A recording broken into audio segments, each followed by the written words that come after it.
on the moon. Over.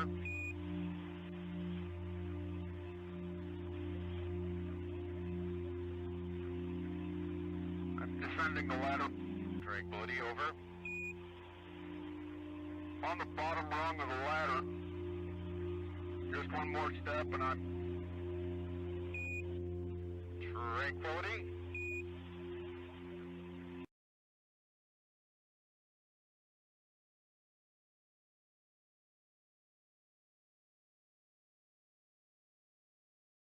The first quote reads, "To explore beyond the known is at the core of our DNA."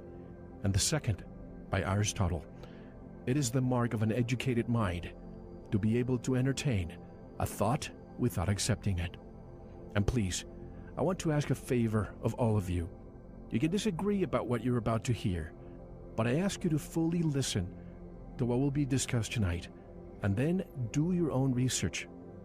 For months, people were approaching me to discuss tonight's topic, and I will admit that even though I'm very open-minded, I ignored people, I deleted emails, and I simply didn't want to hear it. I was too programmed to entertain a new reality. But it wasn't until a friend of this program asked me to please look into it that I found tonight's guest. And guess what? The more I try to disprove the flat earth, the more I find anomalies with the sphere. I didn't expect that. Tonight's special guest is Eric Dubay. He says, quote, "The greatest lie and most successful cover-up in history, NASA and Freemasonry's biggest secret, is that we live on a plane, not a planet. That Earth is the flat, stationary center of the universe," unquote. Eric is an American living in Thailand, where he teaches yoga and Wing Chun part-time while exposing the New World Order full-time. He is the author of 4 books and is the president of the International Flat Earth Research Society. His website, atlanteanconspiracy.com, which is also linked at ours. And directly from Bangkok, Thailand, I would like to welcome Eric Dubay. Hello, Eric, and welcome to Veritas. How are you? Great. Hey, Mel. Thanks for having me on. That was a great intro. It's my pleasure. For months, you and I have been in touch. Finally, we get a chance to speak with you because something is happening. A lot of people are looking into the flat earth conspiracy. First of all, how did you, because to me, I didn't want to hear it first. I want to know, how did it begin for you? How did you all of a sudden awaken to this reality? Nobody wants to hear it at first, do they? It sounds like the most ridiculous thing, and we've kind of been programmed to think that.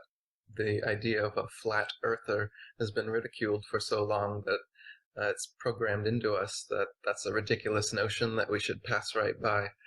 But I personally first started looking into it in my 20s, having never fully bought the globe model. When it was presented to us in school, I remember thinking, wouldn't we fall off the bottom of that spinning ball? Wouldn't the water go over the edges? And of course, the teacher presents you with gravity, the ball-earth explanation for everything they can't get around. And gravity is this force that pulls everything towards the center of large masses, they say. So as a result, we're stuck to the ball, the buildings are stuck to the ball, the oceans are stuck to the ball, and that's the explanation you get in school. So I went along to get along, but always had a nagging doubt in the back of my mind, and I started coming across information on geocentrism, which is that the Earth is the center of the universe and everything revolves around the Earth. We've been taught the heliocentric model in school, where the sun is the center and everything revolves around the sun. That was actually updated to what I call the acentric model, actually, because they say now that even the sun isn't the center, because the sun is only the center of a solar system, and the solar system itself is revolving around the galaxy, and the galaxy is revolving around the universe. So there's many supposed motions that they claim the Earth and the solar system and the galaxy are going under. So once I started researching geocentrism, I started finding proofs for the fact that Earth is stationary, and so couldn't possibly be the heliocentric model. And then as you get more and more into that, you find that not only is the Earth stationary, but the supposed curvature that they claim exists 25,000 miles in circumference they claim the ball Earth is. So there should be a noted curvature of 8 inches per mile squared. Going by the Pythagorean theorem and spherical trigonometry, that's the curvature that should be present on a globe 25,000 miles in circumference, as we've been told, but you just can't measure it anywhere. So there's been experiments taken for hundreds of years trying to find this curvature, and it's just nowhere to be found. The Earth's flat as far as the eye can see. So I started reading some of these old flat Earth books from the 19th century, by authors like Samuel Rowbotham, William Carpenter, Lady Blunt, Gerard Hickson, Thomas Winship, and some others. These are old flat earthers back in the 1800s. And I was quite surprised to see that they had plenty of proofs and evidence for their model, flat earth model. And over time, come to become a flat earther myself. So now, yeah, as you said, I'm the president of the International Flat Earth Research Society, and I've written a couple books on it. So that's my awakening. It's taken quite a while. It's been over a lifetime, but like I said, I never fully bought the model, so I wasn't like one of these kind of NASA science guys that's really into what they say or whatever. Right from the get-go, I already had my questions, so that nagging doubt in my mind was always there. I'm still searching. I'm still looking, and like I said at the beginning, the more I try to disprove it, the more I come back to it and cannot explain this fear. So this is really bothersome. So since May, which is when you and I made contact for the first time, I've been writing a lot of notes. So it's going to seem as if I'm jumping around, but I have 2 months worth of notes because I've exposed myself to a lot of information. And I hope that at the end of the interview, a lot of people can at least wake up to the reality that what we've been taught in school. What is the first thing you see when you go to preschool or even kindergarten or first grade? The first thing you see, it's that big blue ball that they have there. In fact, I've been collecting them for years. And now when I see them in my office and in my studio, I question that. But Eric, what are they hiding from us and why? Why can't independent explorers travel to the North and South Poles and military vessels patrol the areas and uphold restrictions by force? Why is that? Well, there's Arctic and Antarctic treaties, and so independent explorers aren't allowed to go to the North Pole or the Antarctic. I would say the reason is because of the flat Earth, and they don't want this to get out. So in the flat Earth model, the North Pole is the only pole. That's in the middle. Antarctica, instead of being a tiny continent on the bottom of the ball, is actually up surrounding us 360 degrees. And so regardless of whether you're on a ball or a flat plane, it's the case that if you travel south in a straight line from any direction, you'll end up in Antarctica at an ice wall. So in the flat model, that's all around you. Now, people have tried to go there independently, and they've been stopped by military vessels, put in jail, fined. Jarl Anderhoy is an example of this. So they just don't want you to go there. The only way you can go there is on their special pre-approved scientific missions. So why don't they want us to go there is because if you're able to go to the North Pole or Antarctica, then you're able to take a compass and find out if you're actually there. Part of the deception is that they've told us there's a geomagnetic pole, there's a dipole, and there's the geographic pole. The geographic pole they put at 90 degrees on GPS, and so people in documentaries going to the North or South Pole, they'll be on a plateau of ice walking, the mustache full of ice, will whip out a GPS and it'll show 90 degrees, and they say, "We're here, hooray, we're at the North Pole, we're at the South Pole." Nobody ever pulls out a compass, because of course we know the North Pole is magnetic, and all compasses go towards it. But you won't see any clip of someone at the North or South Pole pulling out a compass to prove that they're at the North or South Pole. You should be able to walk in a circle, and north would be in all directions, and that way you can show that, yes, you truly have found the magnetic North Pole. But their excuse is that the the poles are constantly moving, so they're not actually at 90 degrees. So none of these documentaries ever actually show where the North Pole is. And their excuse for this is that in the center of the ball Earth, there's molten metal constantly shifting around, so that causes the dipole of the ball Earth to constantly move as well. This is just an excuse so that we can't actually prove that their model is incorrect.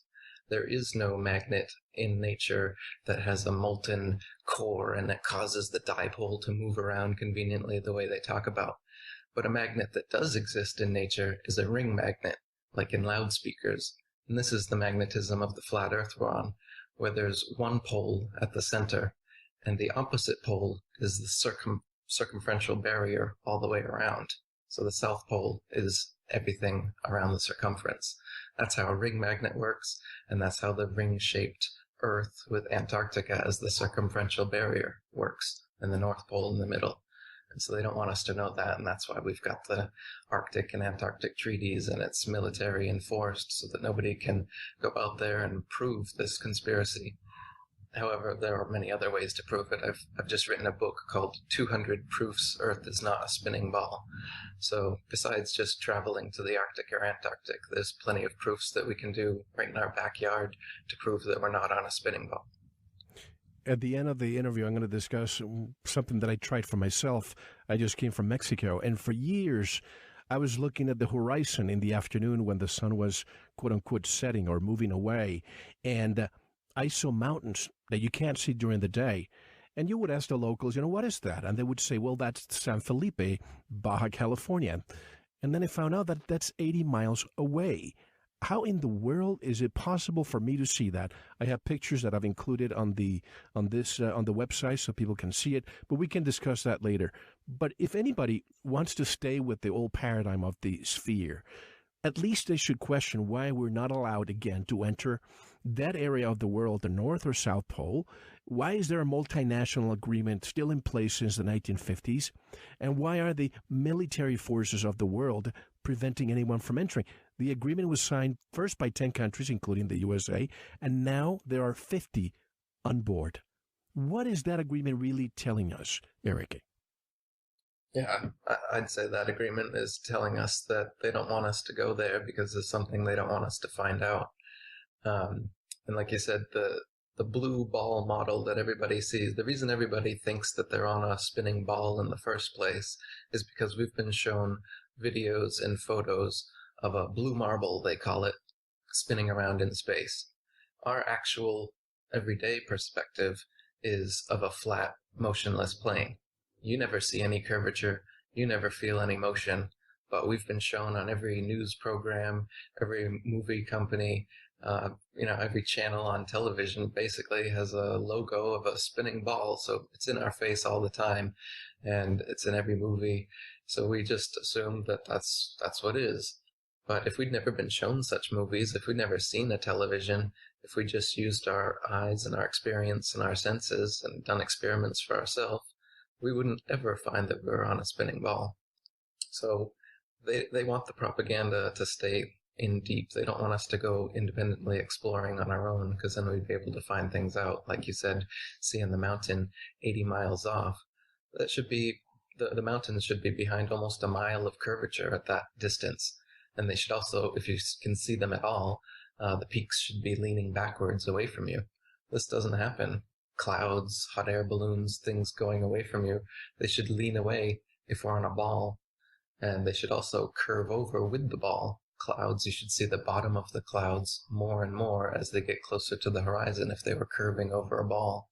But they don't, because everything just disappears based on perspective.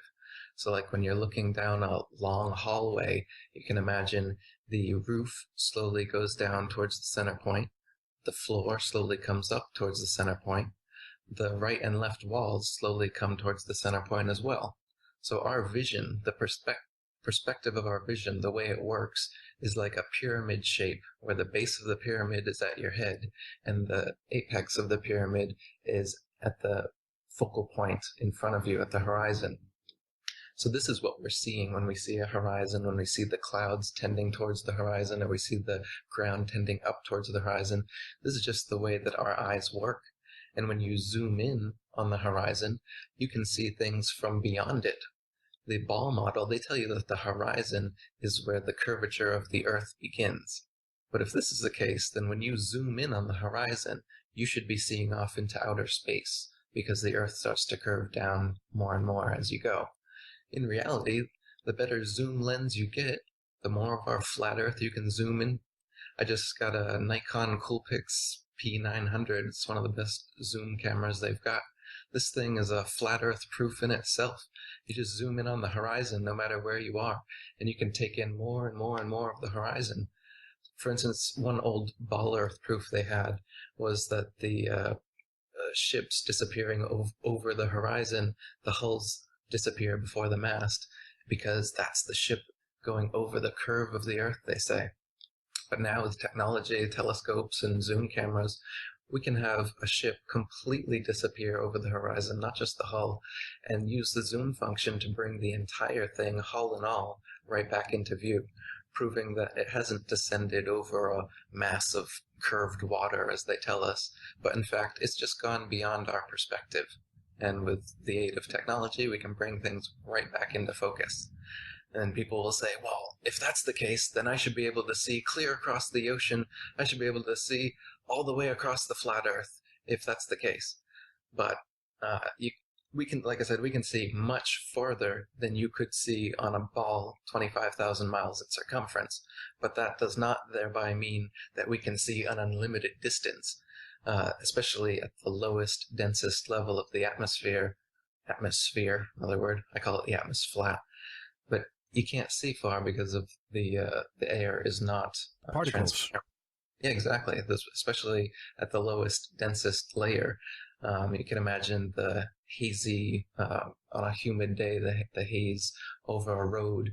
That's the same kind of thing that's going to happen on all telescopes. They blur out like that before you could zoom in on Antarctica or something. So that's not a disproof of the flat Earth that you can't see, thousands and thousands of miles. But you can, however, see hundreds of miles sometimes, like you said. And if you can, there's reports of being able to see almost 200 miles. At that distance, there should be like 4 miles of curvature. So people have seen things that you absolutely should not be able to see on a ball 25,000 miles in circumference. Absolutely. And I was with two scientists while I was seeing that. Not with a telescope. I just used my smartphone. I just zoomed a little bit, and I told them, what do you think that is? And one scientist is an engineer. He said, oh, those are clouds. So we waited half an hour, and the clouds did not move. All the other clouds moved. The other one is a physician, and he looked at me and he said, you are freaking me out. It's impossible. We should not be able to see beyond, 5-6 miles beyond. And then I showed him pictures of the mountains as if you were actually entering in a boat, going to the coastline. And those were the exact mountains that we saw 80 miles away. People in southern Spain are reporting they can see Morocco. Even recently here from the Great Lakes, they were able to see the Chicago skyline over 120 miles away. And of course, the meteorologist said, oh, that's just a mirror image or something along those lines. Did you see that? Yeah, I think it was 60 miles away, and he called it a mirage. A mirage, exactly. Now, a mirage is a genuine phenomenon that happens, but the picture is inverted when a mirage happens. Exactly. And the Chicago skyline was perfectly normal. And a mirage, you'd usually find it, well above the actual image, whereas this image is exactly where it should be, right on the horizon. If it was a mirage, it should be somewhere hazy up in the sky or something, but this image is right on the horizon, just as it should be. You should be able to see the Sears Towers antennas at the bottom, not at the top as they are. Now, they are supposed to be, now I'm going to be jumping around, they're supposed to be about, 40,000 satellites above our heads. Is there a space air traffic or space traffic control system for satellites, Eric? So satellites, space stations, astronauts, space travel, this is all part of the ball Earth deception, as well as the moon landing and the Mars landings. They've got us thinking that they can suspend people and metal and spaceships and rockets and everything out in the gravitized vacuum space, they call it out there. So they say that there's atmosphere up to a certain indeterminable point that they've never told us, and this atmosphere at beyond that point becomes non-gravitized, non-atmosphere, and you just pop out and you can float. Right, so anytime you've gone up in an airplane, a hot air balloon, a rocket, whatever, anything any of us amateurs can send up, no matter what, it goes up and inevitably comes right back down. They say that they can send stuff up high enough that it just keeps going up and doesn't come back down. And that's what they claim satellites are doing and the space station is doing. But again, we can't confirm this. Anything we've ever done comes right back down. So we have to take their word that this is possible at all. And when we look at their rockets, this is how they claim they get into outer space, is these rockets. Their rockets never go straight up. Every single rocket launch from a government space agency, you'll notice, follows a parabolic curve. It goes up, it reaches a peak right around 100,000 feet, same place any amateur rocket would reach a peak. You just can't get much higher than that. But what they do is as the rocket starts coming back down, they make sure that it goes down over the ocean, out of the way of any curious observers. And as anyone can see it coming back down to Earth, asks, hey, how come the rocket's not going up anymore? They Like say, a bell curve. Yeah. Well, it's going around the curvature of the Earth, is what they tell us. So every single rocket, the reason that it follows a parabolic curve, they say, is because it's going around the curvature of the Earth. The real reason is they can't get up any higher than that. And even if they could, you think about it, a rocket needs something to push against. So if you're in non-atmosphere, a rocket, any sort of propulsion would send you spinning violently like a gyroscope at 360 degrees. There's nothing to push against to send you to the moon or to send you to wherever they claim to be going. You'd just be at the whim of gravity or at the whim of space wind or whatever forces are pushing you. You wouldn't be able to do the things that they say they're doing out there in space. What they're really doing is using camera tricks like the movie Gravity. They use green screens and wires. They use zero-G planes doing parabolic maneuvers to fake that they're floating out in outer space. And they use dark pools with LCD screens projecting a fake ball Earth to do outside shots when they're on their spacewalks, as they call it.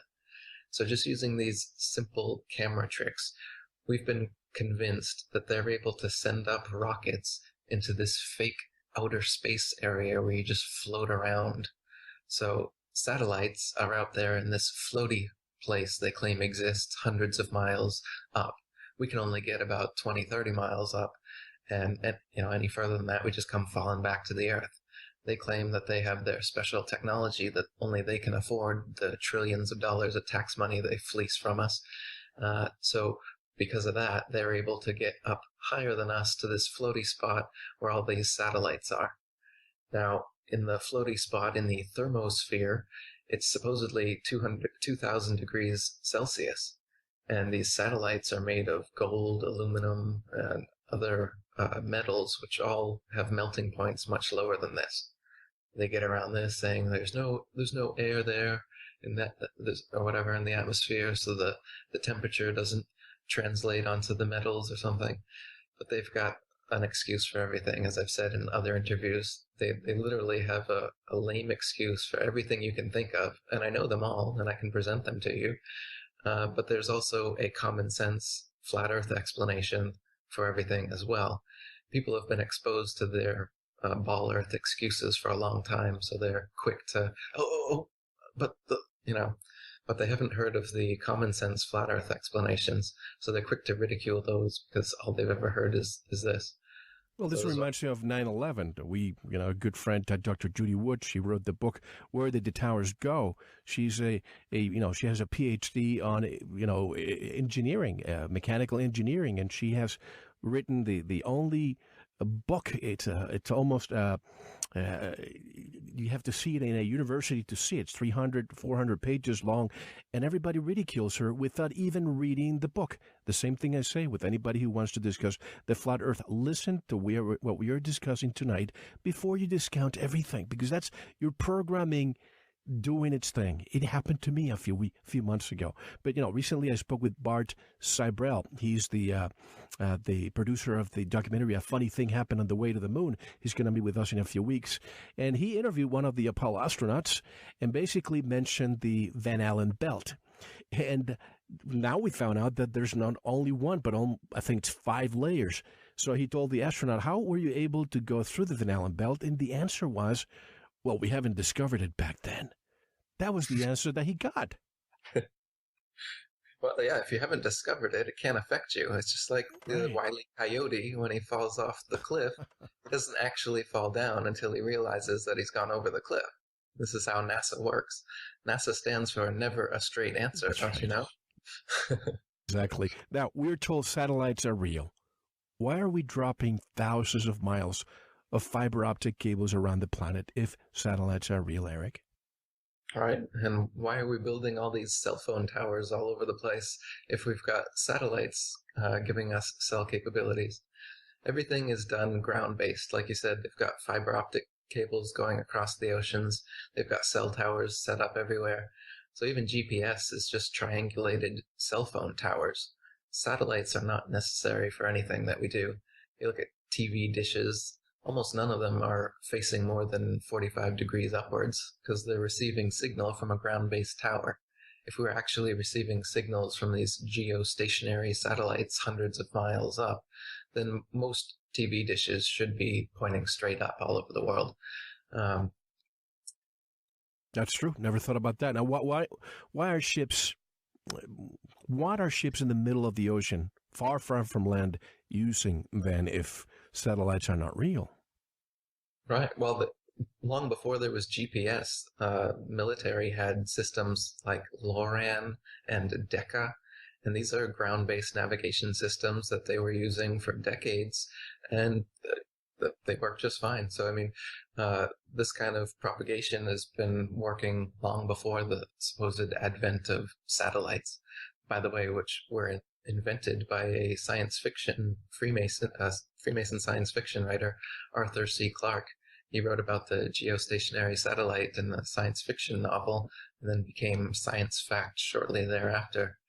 But another thing about these, they call them geostationary because they say that the Earth is spinning like 1,000 miles an hour, and up there where the satellites are, the atmosphere is stuck to the spin through gravity. So the satellites themselves are spinning at like 10,000 or 15,000 miles per hour, but they're stuck in orbit in the exact same spot relative to the Earth over which they are. Now, this is interesting because people claim that they can see satellites moving across the sky, or guys with telescopes. Really, all you can see is a light moving across the sky, but they'll say, it's a satellite. But then it's supposed to be geostationary.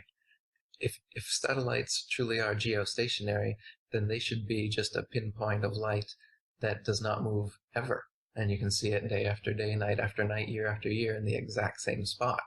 But that's not what people are seeing when they say, oh, there's a satellite. I mean, they may see planes, drones, or other unidentified flying objects moving across the night sky, but you're definitely not seeing a geostationary satellite moving. And like I said, there's nothing up there floating around in outer space anyway. So, if something's moving across the sky, it's flying. It's not floating. When we think of maps, Eric, we think of the USGS, the United States Geological Survey. Why do they use the flat Earth map? Right, yeah. The USGS actually uses the azimuthal equidistant map, which is a flat Earth map projection. And the UN, the United Nations, their logo is a flat Earth, strangely divided into 33 Masonic sections. So why is the UN, the USGS, why are these official organizations using a flat Earth map as their official map? Why does NASA admit to using geocentric calculations for their rocket launches? Why is the official 1892 map, Gleason's, a flat Earth map? You can check it out. People have found it in the Boston Library and other libraries.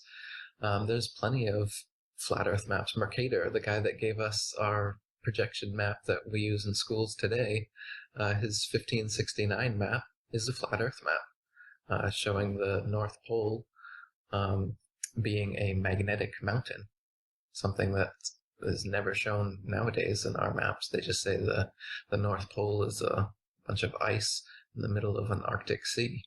In his map, it shows that there's these whole like island continents around the North Pole that don't exist on modern maps, and there's a magnetic mountain right at the middle. That doesn't exist on any map nowadays. So there's some interesting secrets in historic cartography if you look back at ancient maps. In fact, pretty much every map before the 1500s was a flat Earth map. This ball globe deception, this idea that we're on a ball, it's only been around for the past 500 years or so. Before that, pretty much every map in existence was a flat Earth map. Why do we use the Mercator projection when it's proven that it's incorrect, it's false, and the correct one is the Peters projection map? Right. Yeah, so there's a much better projection, the Gall-Peters, which has the continents, the sizing of them relative to one another and each other, more precise. I still wouldn't say that's the right map than the Mercator, and we've known this for a long time, so why do they use that? And, well, I would say the answer is that they're deceiving us regardless. Even the Gall-Peters map is a deception, and I wonder about the azimuthal equidistant. I wonder about even the old flat Earth maps. Since we've been lied to so much, I'm not sure that we have a completely accurate map anywhere, though I recommend looking at the Gleason's 1892 map and the Hamid's Air Age map. There are a few flat Earth maps that are very detailed. I'd like to see some modern cartographers take a look at this and see how much more detail we can get.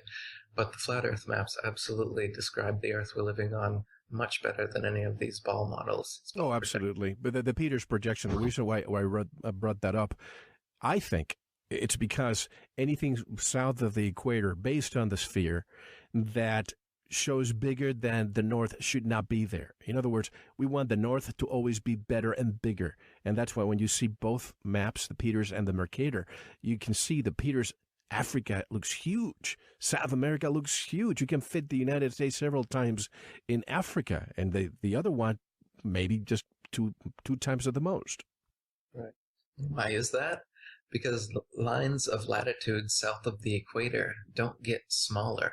They get larger. Right. Because we're not on a ball, we're on a flat plane. And so that's why in the Gall-Peters projection, you see Africa and these other places in the southern hemisphere. They're actually huge. They don't want you to know that because that fits in with the flat model.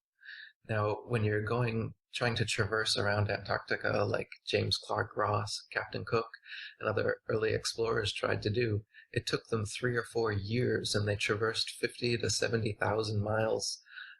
Where on the ball model, it should only be about 12,000 miles around Antarctica. It shouldn't take you that long to go around it. But like I said, it's the circumferential barrier around the entire Earth is Antarctica. So it takes years to get around it, and it's much bigger than at the equator. The equator would be 25,000 miles in circumference, they say in the ball model.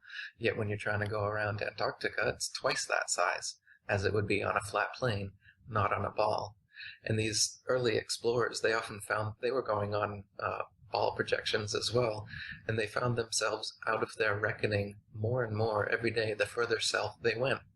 So since they're on a ball projection where they're assuming that lines of latitude are getting smaller and smaller as they go southward, in fact, they're getting larger and larger. I'm sorry, it's the space between lines of longitude is what I'm talking about. As you can imagine, it would come back in on itself on a ball, whereas it would just expand outwards from a flat plane. So the further south you get, you're going to get more and more out of your reckoning. Ships have actually crashed based on this, and it's like a big mystery. Why in the southern hemisphere is it so difficult to navigate? And they just chalk it up to harsh winds and sea conditions, and so that they must get off their reckoning based on the harsh seas. But it's really this, that they're following false projections, and so they're getting outside of their reckoning all the time. Now the UN map, why don't they include Antarctica? Yeah, the The UN flag and logo, it's definitely a flat Earth projection, but you'll notice there is no Antarctica anywhere. But there is a laurel wreath that goes around it. So symbolically, that wreath very well could be the Antarctic going around it. They've just left that off. I think it would probably be a bit too obvious. Actually, they have changed the UN map a couple times. The first UN logo was an exact copy of the azimuthal equidistant map. But they've changed it a little bit to make it look a little less obvious. So I think that's probably what they did with Antarctica as well, is they just turned that into the laurel wreath around it so that the insiders know. Just like they divided it into 33 sections. It looks like there's a bullseye over the Earth, over the flat Earth, and it's divided right up into the 33 sections. As you probably know, it's 33 degrees in Freemasonry, and so that's a sacred number in numerology, and they hold that number dear. So that's a little wink, wink, nudge, nudge to fellow Freemasons, but the general populace wouldn't know. Now, I'm sorry, finish what you're saying. Oh, sorry, just saying the laurel wreath Antarctica could be another wink, wink to the insiders. Right. And that number 33, as you said. Now, why are surveyors, engineers, and architects never required to factor the supposed curvature of the Earth into their projects? Yeah, why is that? Surveyors, engineers, architects, they've written in magazines like the Earth Review magazine. We've got a bunch of them on record saying that they never have to factor in the supposed curvature of the Earth when making tunnels, bridges, canals, trains, laying train tracks. The supposed curvature of the Earth is never taken into account. And if there was curvature, it absolutely would have to be, and it would make their projects impossible. So they've commented on this. You can see in my book, The Flat Earth Conspiracy, or 200 Proofs Earth is Not a Spinning Ball, quotes from these guys saying how they never have to, and how their jobs would be much more difficult, if not impossible, if they did have to factor in such curvature. Now, speaking of maps, why is most of the continent of Antarctica unmapped, in your opinion? All right, so on the ball model, it's just this little continent on the bottom, yet in reality, it's all around us. So there's much more of it than we know. And how much there is to Antarctica, I don't know, and any independent person doesn't know, because we only have gotten as far as that, and nobody independently has had the privilege of going further southwards to see how far south you can actually go. They have a fake South Pole station set up that you can take little photo ops and go where they've got a flag and a little ball earth on top of a red and white barbershop pole set up, and they say that's the geographic South Pole like I talked about earlier. But you can't take a compass there and walk in a circle and prove that you're at the South Pole. And they'll tell you, well, yeah, this isn't the actual South Pole. The actual South Pole is a little somewhere else, indeterminable, that they don't know because it's constantly moving. So really what it is they've just set up a little place at an arbitrary point along the Antarctic ice and called it the South Pole. In reality, we don't know how far it goes. Perhaps the people who've set up the Antarctic Treaty, the government, the Freemasons, the one who've perpetuated this deception from the beginning, I'm sure they know how far it goes. Whether it ends in a dome and some sort of barrier, as ancient cultures have talked about, or if there's an edge, or if it's an infinite plane that just goes on forever, or if there's some other termination of the ice, is still a mystery at this point. But we know that Antarctic is all around us, and it's certainly much bigger than they show in their ball projections. So there's certainly more land there in Antarctica than we know. So that's another reason that they can't necessarily show us in the map. Even the flat Earth projections, they'll show the Antarctic circumference. We know what that looks like. We know all the cliffs, all the little ins and outs, but we don't know how far you can go south. So all the projections inevitably just go to the ice, show all the little imperfections in and out, the inlets and outlets, and then trace a circle around that. Whether that circle is the dome or whether that circle is arbitrary and it actually extends infinitely is still unknown at this time. And like we said, they've got this Antarctic Treaty, and this is surely why, because if any independent explorer decides, I'm going to go to Antarctica and just set their course southwards and start walking, well, they're going to find the answer to this mystery. And it's that easy. But it's not that easy if they've got a treaty enforced by military ships patrolling the place, putting people in jail who try it. So it's a gauntlet that some brave explorer needs to run with a Ustream account. Just go for it. See what happens. Exactly. Well, we have our own Dr. Brooks Agnew. He was trying to go to the North Pole first, and then he was going to go, I believe, to the South. And for some reason, he couldn't get that nuclear-powered Russian vessel that he was going to get. But Admiral Byrd, I'm sure you're familiar with his expeditions. He had several expeditions, and the last time it was after World War II. He was supposed to go for 2 months and had to return in 2 weeks. What do you know about his expedition in relation to the flat Earth? Admiral Byrd supposedly went to the North Pole and Antarctica, and he wrote a diary about some strange happenings that supposedly happened to him while he was there, involving giants and UFOs and hollow Earth and going inside the Earth and a Nazi base in the Antarctic and other such things.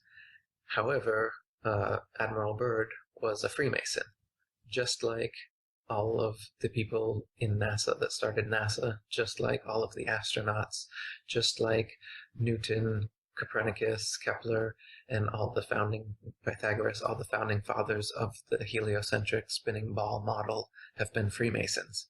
So Admiral Byrd's testimony, and that's all we have is his testimony. There's literally no proof outside of this. I find completely suspect because he was a Freemason. So it's an interesting story. You can definitely read it and note it. But I'm definitely waiting for some proof on these claims because I don't want to go just on the hearsay of a Freemason like some flat earthers are willing to say that, well, Admiral Byrd said it, so it must be true. But just because a Freemason said it doesn't mean it's true, just like with the ball Earth. That's right. Let's move with the evidence, not with the rumor. Now, if the South Pole or Antarctica is a sheet of ice 360 degrees around us, has anyone done an experiment where two ships meet somewhere and then go in opposite directions around the sheet of ice and then meet on the other half of the circle? Do you know?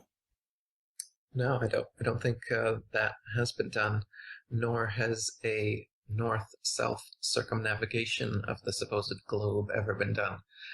We've circumnavigated the Earth, but we've done it in an east-west, around the Earth fashion.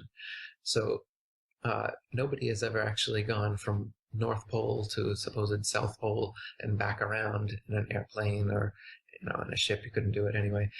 But they've gone in airplanes and in ships around east to west, so they call that a proof of the ball Earth, that they've circumnavigated. But really, you can do that on a flat plane as well, so that doesn't prove anything. They also say that on a ball, you should be able to go 10,000 miles in a straight line, take a 90-degree turn, go 10,000 miles, take another 90-degree turn, go 10,000 miles, and you should make a triangle over the sphere. Now, in one of their videos on YouTube, their popular Ball Earth videos, they claim that this is a proof of the ball. But this experiment's never been done either.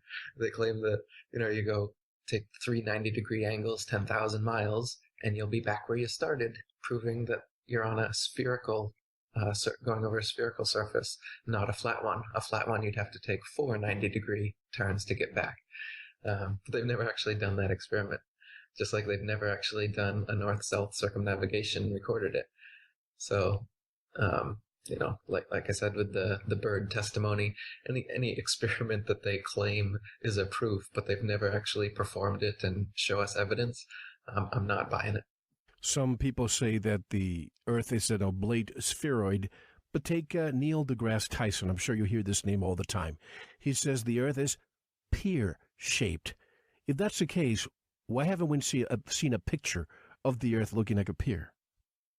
Yeah, they tell us that the Earth is a sphere, and they show us pictures of a sphere, of a circle. It's a perfect circle. And then they come out and they say, well, it's actually an oblate spheroid. Oh, what's that? Well, it's a sphere that's flattened at both poles, so it's more of an oval shape. Oh, all right, well then why do none of your pictures or videos show an oval-shaped Earth? And then Neil deGrasse Tyson, one of their spokesmen, he comes out again and he says, well, it's actually bulges out south of the equator as well as being flattened at the poles. So it's more pear-shaped. So now it's pear-shaped. So why are all of these official NASA photos and videos showing perfect spheres when it's actually an oblate spheroid or a pear-shaped spheroid? They can't get their story straight, and the reason they keep changing it is that to fit the model, they have to change the shape of the Earth. You know, like the reason they originally flattened it at the poles is because people have done experiments proving that the Earth is flatter than they say it is. So they'll just say, oh, well, that's just at that latitude that you took the experiment. It's a bit flat over there. But it does bulge out the way we say it does.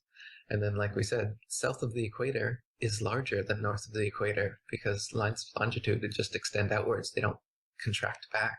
So they concede that in their pair model.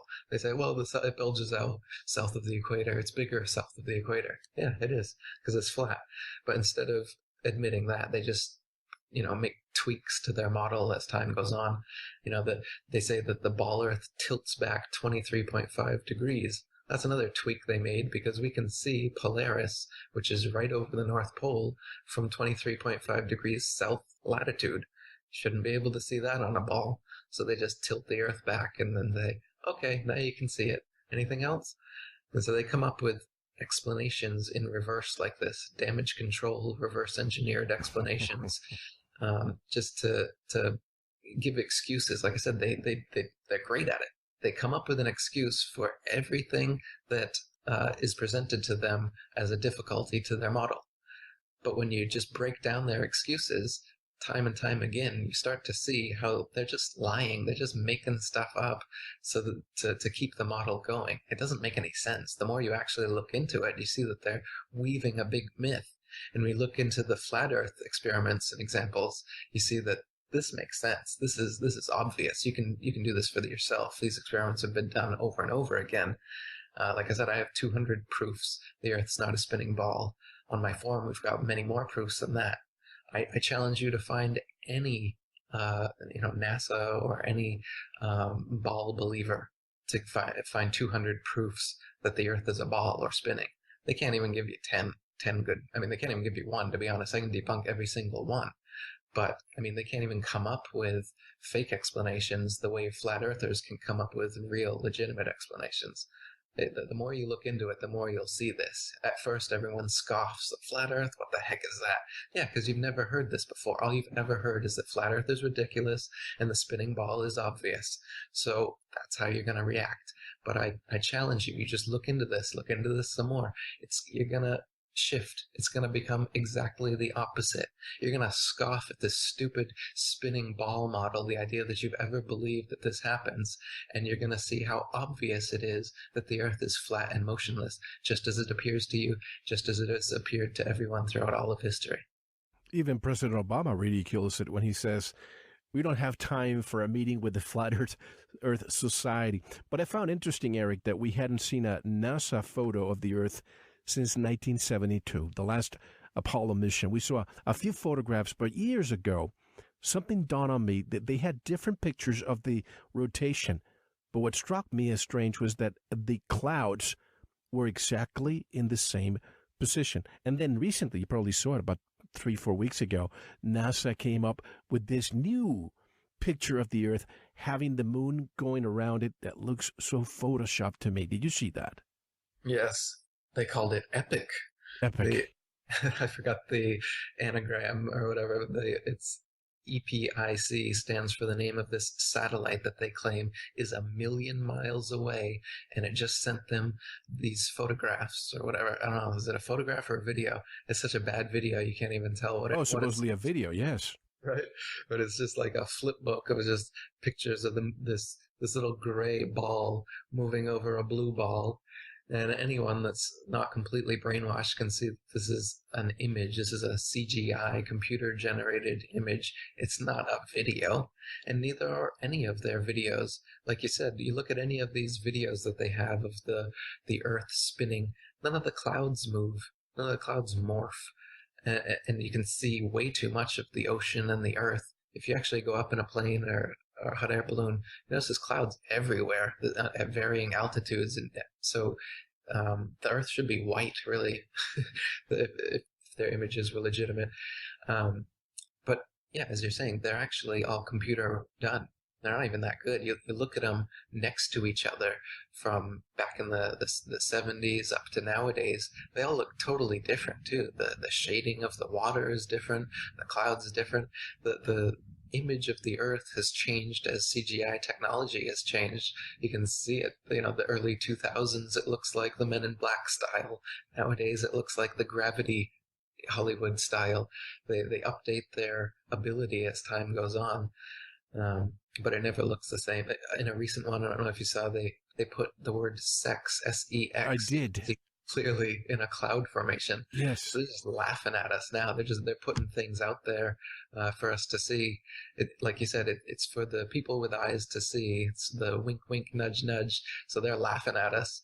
And nobody questions, because that little quote unquote video of the Earth with the moon going around it, it's almost as if it's a bad crop of the moon placed there in an animated GIF, and you don't see the shadow of the moon as it passes in front of the sun.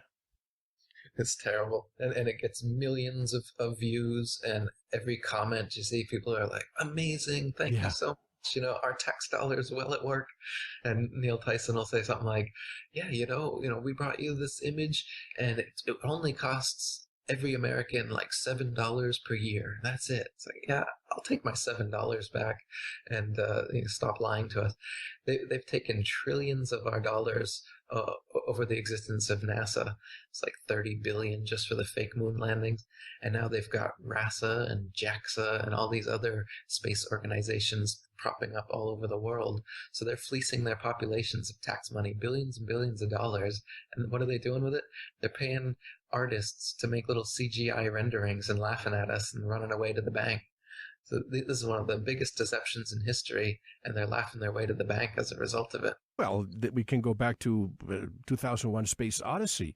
It took years for Stanley Kubrick to do that, and I think that he also had a big hand on the Apollo missions.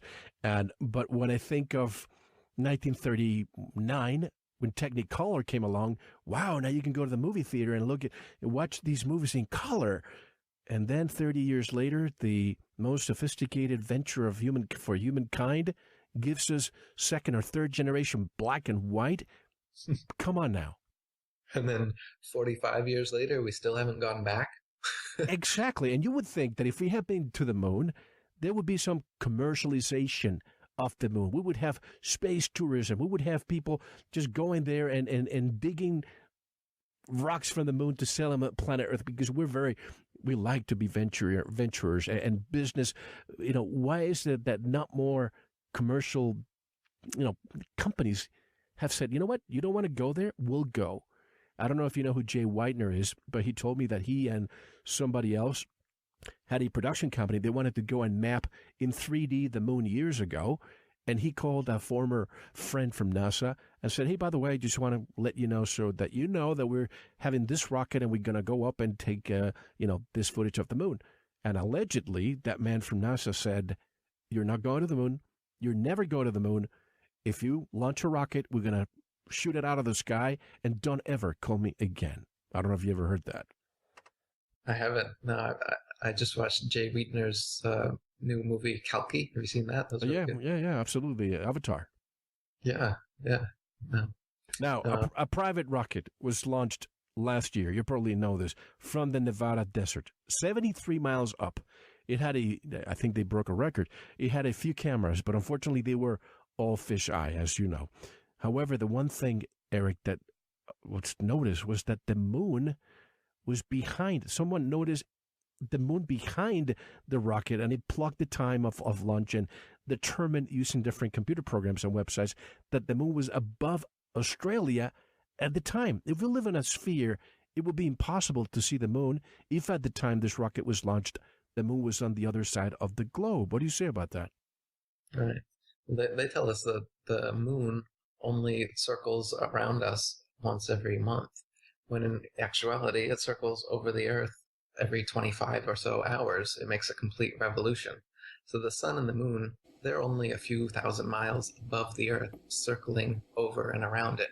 Whereas they say that the sun is like 800,000 miles in diameter and 93 million miles away, and the moon is, however many 100,000 miles away and however many miles in diameter. And they say that that exact size and distance makes them appear to us to be exactly the same size, but in fact one is really, really big and really far away, one's really close and smaller, so it just appears that way. So they're telling us lies about the sun and the moon and the stars and the planets and everything literally in the heavens anyway. So the fact that we saw that is not at all strange from the flat earth model, but it's inexplicable in theirs, just as is the fact that the moon goes right over and around us every day, not every month, as they claim. Of course, if you ask NASA, they'll say, oh, no, that's just a lens reflection, of course. Now, the first thing people ask when confronted with flat Earth conversations is, how do you explain the Coriolis effect and the flat Earth? So they say that in the North Hemisphere and the South Hemisphere, water and drains, toilets is going to go down in opposite directions, proving that the Earth is spinning and the spin is affecting the waters. In actuality, however, this is totally debunked by basins in one household going opposite directions.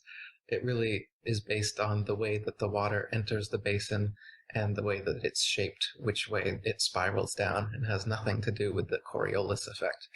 Coriolis effect very well could just be the ether winds moving around the flat Earth. If you look at a diagram of the ocean currents, winds, temperature, you'll see that it's on a globe model. It's going every which way. It doesn't make any sense.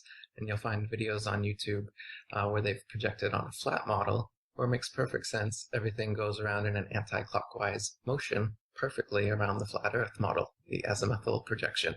Just like Polaris sits over the North Pole and all the stars and the celestial bodies move anti-clockwise over us. Because that's what's actually happening, is that like they call it ether or call it a invisible web, there is a connection to all the stars, all the planets, everything that we see in the sky above us is moving anti-clockwise around Polaris. So this is just a fact of the plane we live on, that everything is turning this way. So as a result, this is where we're getting these weather patterns and everything, is from this constant turning motion. And it's actually turning constantly in the same direction, whereas on a ball projection, it's going every which way and doesn't make any sense at all. So the weather Coriolis effect makes more sense on a flat plane, and the Coriolis effect that they say is causing spinning drains, spinning water in drains, actually is a myth completely. It doesn't happen that way at all. We have allegedly mapped the far side of the moon. Why not Antarctica if we have thousands of satellites? Yeah, why can we go to and why can we travel to the moon where it's much colder and much hotter out there than it is in Antarctica? Yet they say we can't circumnavigate and fly directly over Antarctica because it's too cold for the planes. So, like I said, convenient excuses. They're in these flimsy little spacesuits out in space, claiming that they're in 2,000 degrees Celsius, or at nighttime it's hundreds of degrees below zero. They're claiming they're in these temperatures that they couldn't possibly be in. Yet meanwhile, they use the exact same excuse for why they can't cross the Antarctic, because it's too cold. So what is it? What's up with us not having surveillance in the right places? For example, take the Pentagon on 9/11. The only surveillance video that we saw came allegedly from a gas station when it was probably the most protected building in the world. Why don't we have a real-time surveillance camera of the Earth spinning in real time as a ball in 2015? Right. They show us the ISS cam. That's the closest thing they'll give you. And this is just one of their CGI balls with a little paneling thing to make you think that they're taking it from a space station out in outer space. And you watch the fake sunset. People have done many videos exposing how this is completely fake. So they do have something like that to appease us, but it's not real. You look at these ISS footage videos, and they're using a map projected onto a ball Earth. You can clearly see that this is not a video. You look at the layering, the texturing, just look at it with open eyes. You've been looking at these videos for so long now, assuming that they're real, and like I said, there's millions of views, the comments, oh, beautiful, amazing, stunning, look at the Earth. And so you think that these are, amazing videos of the Earth. Take a closer look, you're going to see that these are just amazing, stunning, beautiful CGIs. These are all done on computer. And some of the Hollywood stuff is better. You compare some of these ISS supposed videos of the spinning ball Earth to the movie Gravity that just came out. Man, the movie Gravity got it a lot better. Pay attention. You'll see how much CGI is being passed off as reality nowadays.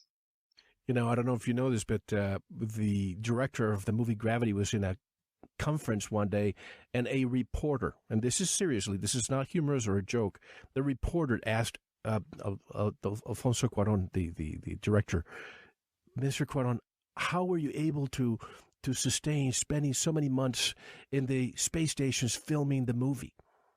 And of course, the director laughed about it, and he kept answering the question. But even some of the reporters believed that the movie was filmed in space. Right. Yeah, well, it's just like everybody now believing that grainy black and white footage of the moon landing was actually filmed on the moon, even though, of course, it could have been filmed in a studio, And have you heard that the original footage has now all been lost? So we can't even verify those. That's original. Right. Supposedly was found at a McDonald's somewhere. Hundreds of, come on, how much did it cost? $38 billion for us to go to the moon, and they lost the footage and the proof? Give me a break. They've lost most of the blueprints for the lunar lander and all the vehicles. They've lost the data telemetry tapes that prove that the vehicles have actually traversed those hundreds of thousands of miles. So all the physical evidence is gone.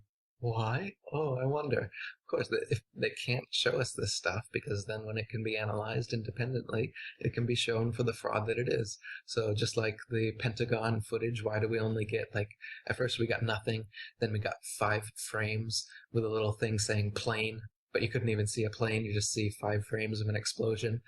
Why is that? Well, obviously because they're lying to us, so they can only cover it up by saying things like, oh, the camera battery didn't work. Oh, we lost the tapes. Oh, sorry. So that's how they do it. Like I said, excuse after excuse after excuse. They never, no liar admits the lie. You just keep going with it, obviously, especially when you're getting paid billions of dollars of it and your entire career and reputation and hundreds of year deception is on the line. They're not going to come out and be like, you got us. You're right. Eric was right, guys. All right. It's flat. No, they're just going to keep going and keep making up excuses, and they've literally been doing it for 500 years.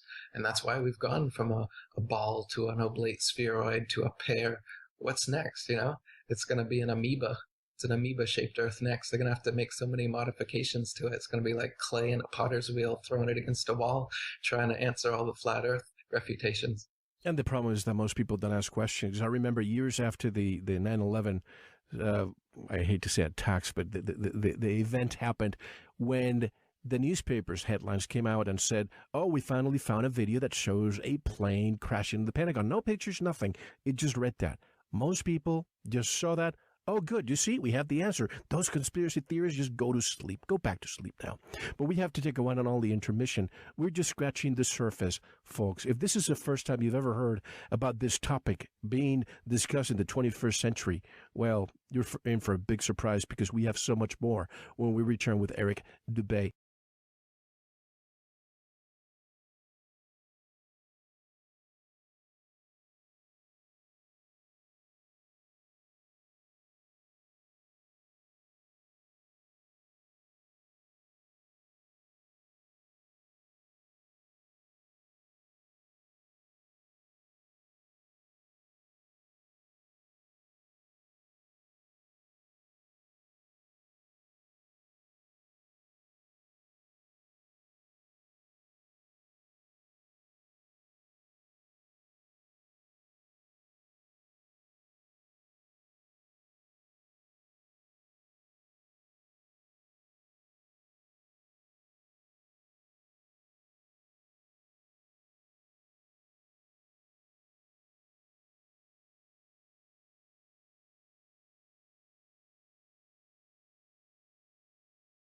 And welcome back to Veritas. I'm Mel Fabregas.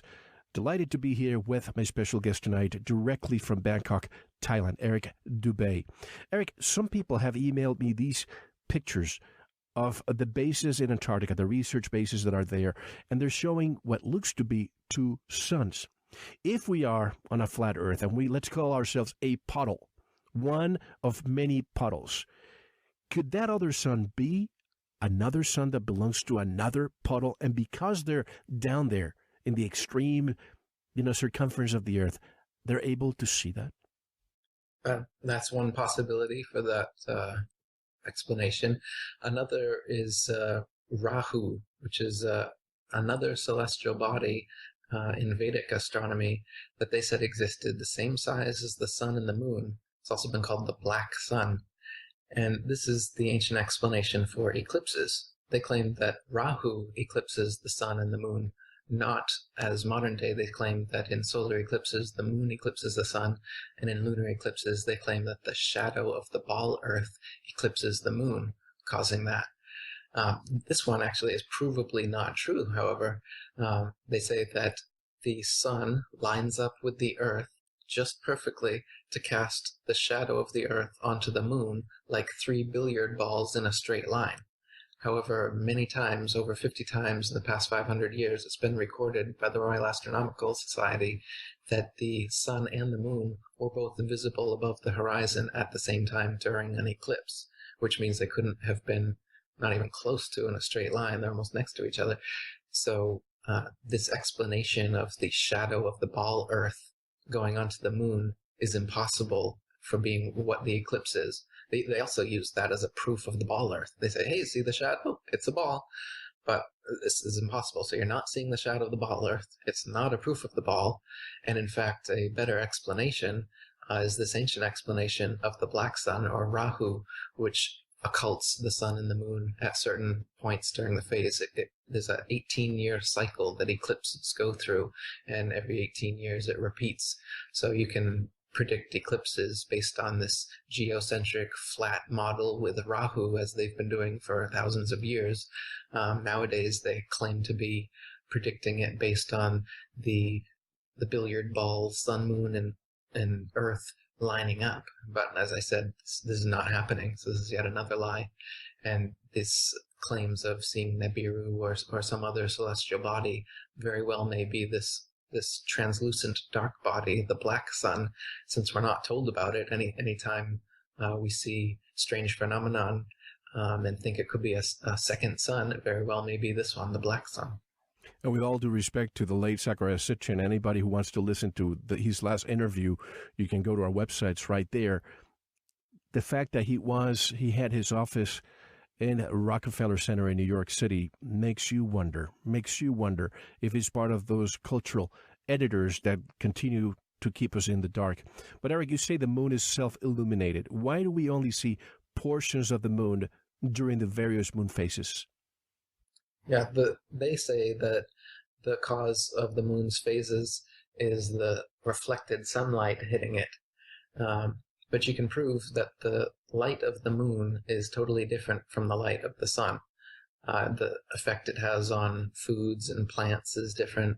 The actual temperature of the light is different. So if you're in the sun, of course, in the shade, it's cooler than in the sunlight. But in the moonlight, it's cooler in the moonlight than it is in the shade. So if you go in the moon shade, temperature goes up. So it couldn't possibly be reflected sunlight, otherwise it would be warm, just like the sunlight is warm. So it's casting its own light. The phases are a function of the moon itself, and it's provably a translucent flat object, not a opaque ball as they claim the moon is. If the moon was a ball, first of all, you'd be able to see different faces from different areas on Earth. So if you're at the Arctic or the equator or the Antarctic, you should be seeing different features because you're looking at a different face of the moon from there. However, no matter where you are on Earth, you'll see exactly the same face, the same man on the moon, the same rabbit will always be there, but it'll be tilted 360 degrees at various inclinations because the moon actually turns like a wheel as it goes around us.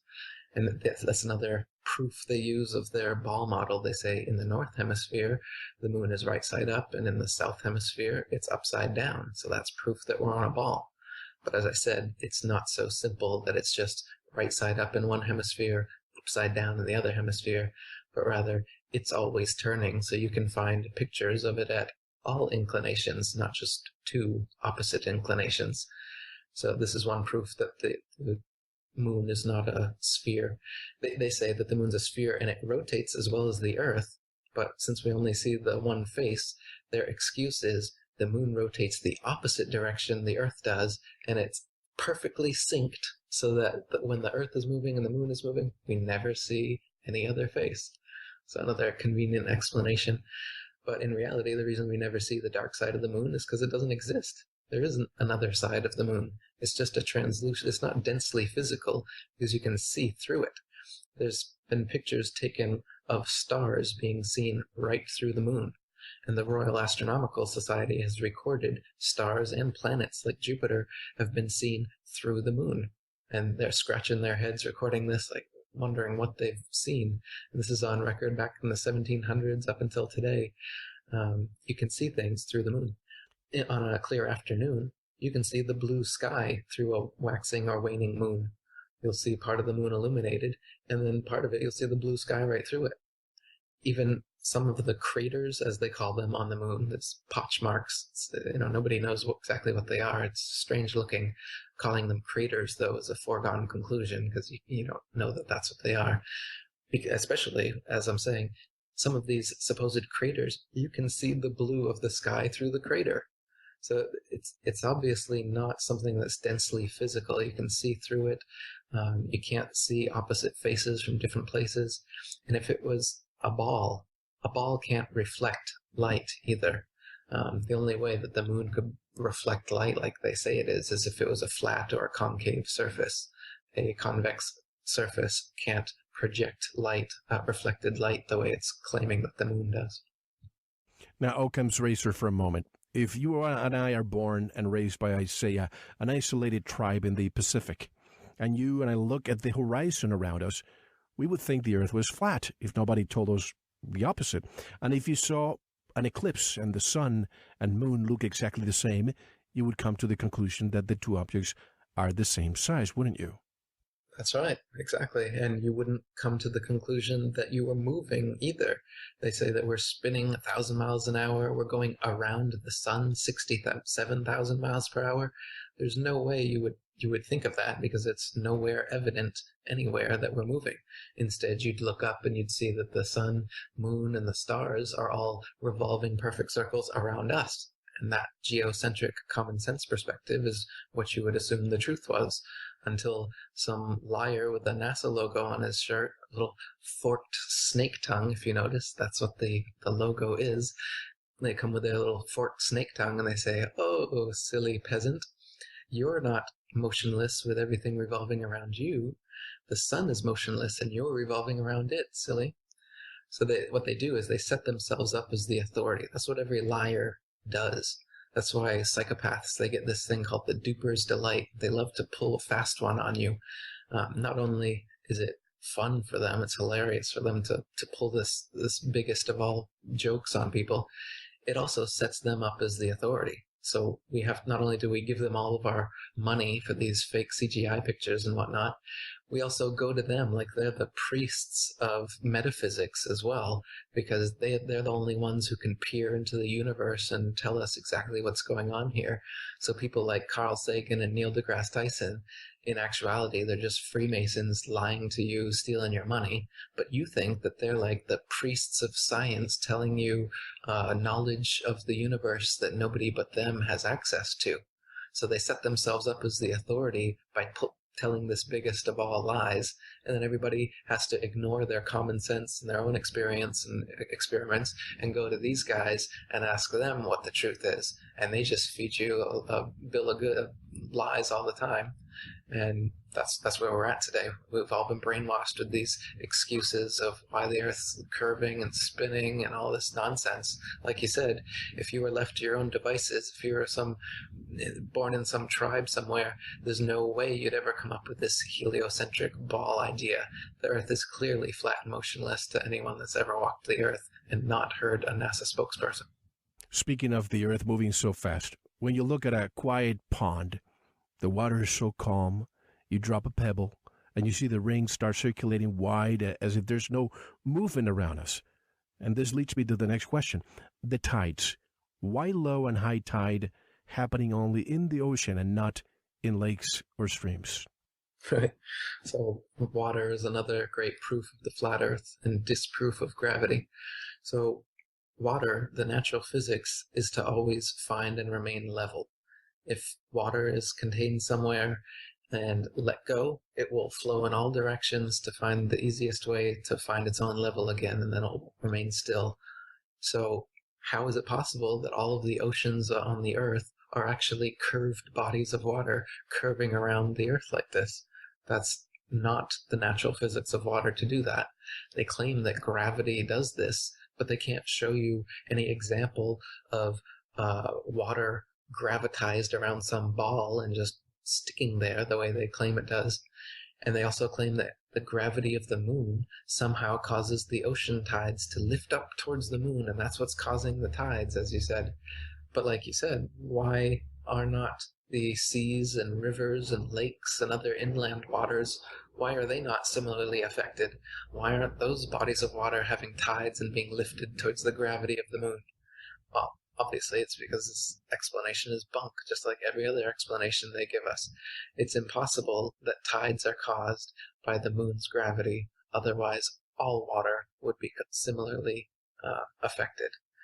The reason it's not is because gravity doesn't exist, and this is a nonsense explanation.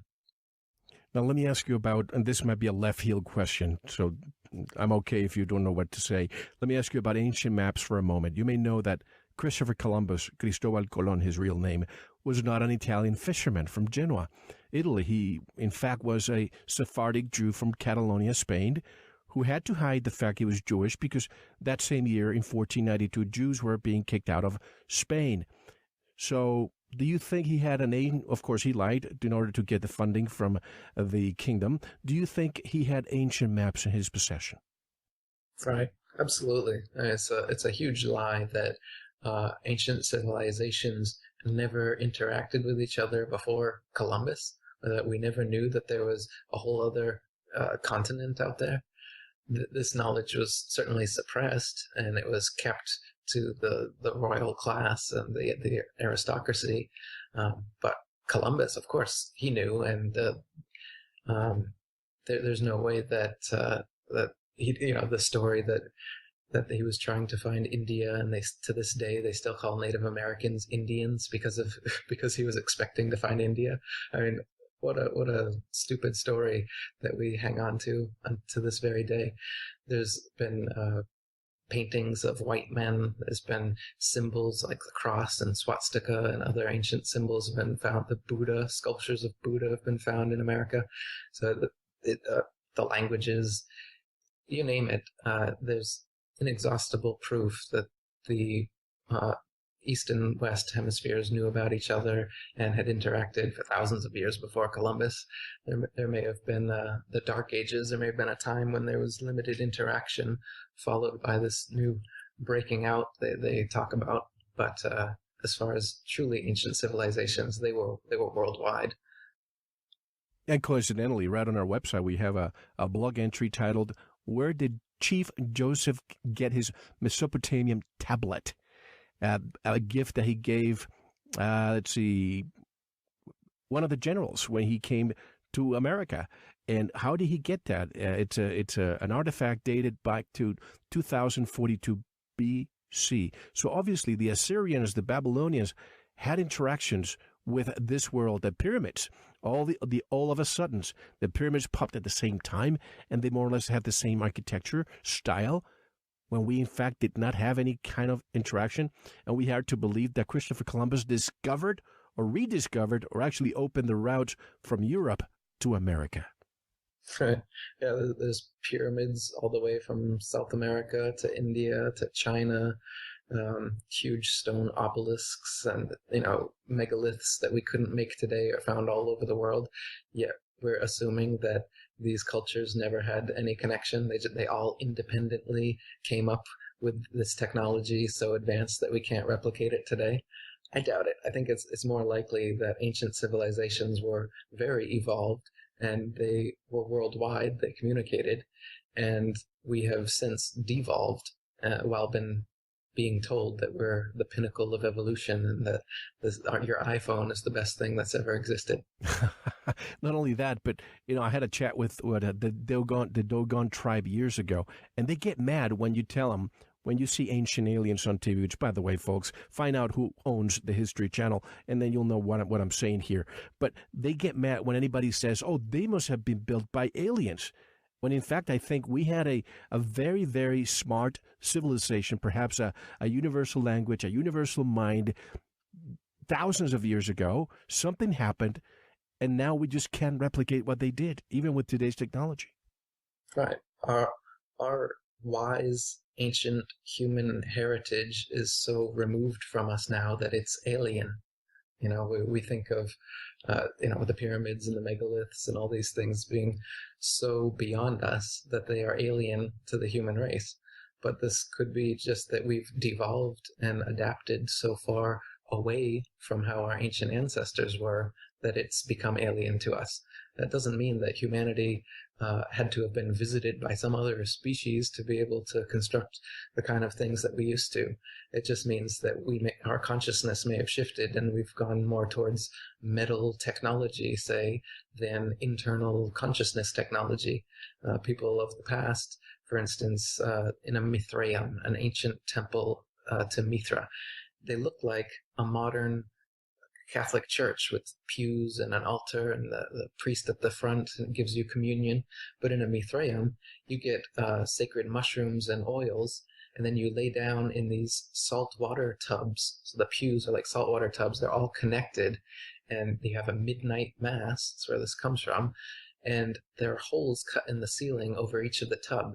So everyone is ingesting a hallucinogenic, psychedelic, entheogenic substance. And then for thousands of years this existed, they said they communally, astrally traveled to the stars through those holes in the ceiling. So they used sensory deprivation by using these saltwater tubs and psychedelics to induce an out-of-body experience. And by doing it collectively, they said they were collectively able to travel to the stars, and they had communication with these astral beings, astral meaning star beings, aliens. So in thousands of years ago, we have whole religious sects, cults dedicated to going out of your body and traveling to the stars with this type of internal consciousness technology and having interactions with spirit beings, aliens, whatever you want to call them. These same beings that shamans, ayahuasqueros in the Amazon claim to see now. They'll do paintings and they'll show you UFOs and beings like Nordics and reptilians and greys coming out of these things. And they say these are the beings, the astral beings on an interdimensional plane that they're seeing when they take these entheogens. So the whole alien extraterrestrial idea actually has been around for thousands of years, but not in a physical sense, like you get in a physical metal craft and try to go to another planet, but rather an internal technology where you can separate your spirit, your consciousness from your physical body, and upon doing so, direct your consciousness towards the stars, and then be able to literally travel there and talk to beings that are from there. So if this is possible, and I've experienced things that are similar to this, and I've had friends that have experienced things like this, if it's possible to use these, plant technologies or these things like sensory overload, sensory deprivation to separate your spirit and communicate with other beings, well, this is an advanced technology that almost doesn't exist anymore today. Almost nobody knows that it exists at all. The few people that do are somewhere in the Amazon. They have no idea that the Earth is supposed to be a spinning ball with extraterrestrial planets and aliens visiting us from them. They'd tell you, no, man, just drink this ayahuasca. You'll see them. it's a totally different phenomenon. As And so opposed to here in the United States, where all those plants are illegal. Makes you wonder that they don't want you to start looking outside the box. right? And DMT, the most powerful psychedelic on Earth, is actually naturally secreted in our pineal glands. So a lot of people will have a full-on DMT trip in the middle of the night. They won't even know what's going on. They'll think they're being abducted by aliens or something, or see UFOs. And in reality, they've just had an endogenous DMT trip. They've experienced the same thing that those ayahuasqueros in the Amazon are experiencing without knowing that there's been a drug being taken. So that's another thing, as well as I think the government has seen photos of flying, like planes with a flying saucer appendage to make them look like they're a saucer, but they're really just a plane. So between Hollywood and these government crafts, I think they're trying to turn this internal interdimensional entity UFO phenomenon into a extraterrestrial physical phenomenon. They want you to think it's nuts and bolts, so you can knock on it and hear an echo, whereas the actual technology is internal. It's consciousness based. Well, that's. I'm so glad you mentioned DMT. Folks, listen to my interview with Dr. Rick Strassman, the spirit molecule. He's the only doctor in New Mexico, actually, who was able to bring this to academia. He tried DMT with his control group, and the findings were incredible. Some of the people went with one was a doctor and then changed careers because of what he found there, and now it's an incredible story. But what about planets? What if we are on, and this is the part that to me was difficult for me to disembrace from Eric, when I see these alleged circles from a telescope and you see Saturn with the beautiful rings around them and Jupiter, I would think, okay, if I'm seeing all these planets around, then we must be around. Isn't this the most difficult to explain? Yeah, that's another supposed proof of the ball Earth is they say, well, all the other planets are spheres, so the Earth should be a sphere. So first of all, Earth is a plane, not a planet. You just add a T on the end, and now they claim that this word, which means flat, that's what plane means, now they claim you add a T and it means a big ball spinning in space. So everyone says, oh, see, it's a planet. So Earth's a planet. So this is just add a T to the end of the word, and people are ready to buy on the model. And the other thing they've done is given us CGI pictures and videos of Jupiter and Mars and Venus and all the other planets, and they're spinning spheres. But the planets have been known for thousands of years as wandering stars. If you look out tonight at the planets, you can't tell the difference between what they call stars and what they call planets. They all just look like little dots of light in the sky. That's another interesting point. If planets are just terrestrial terra firma, as they say, why are they shining so just as brightly as stars, which they claim are suns? Another interesting side point. But anyway, the wandering stars are called so because their motions are not relative to each other like the other constellations stay fixed. The wandering stars kind of wander around the heavens. So they're no different than the other stars except for their relative motions.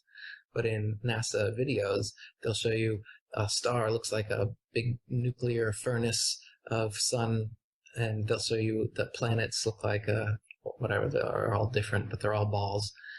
Through an amateur telescope, the best telescope you can get, all the planets just look like a circle of light. The rings around Saturn just look like a halo of light. If you type into Google or even on NASA's official website, real planet footage, actual footage of the planets, something like this, you won't find any. It's all CGI.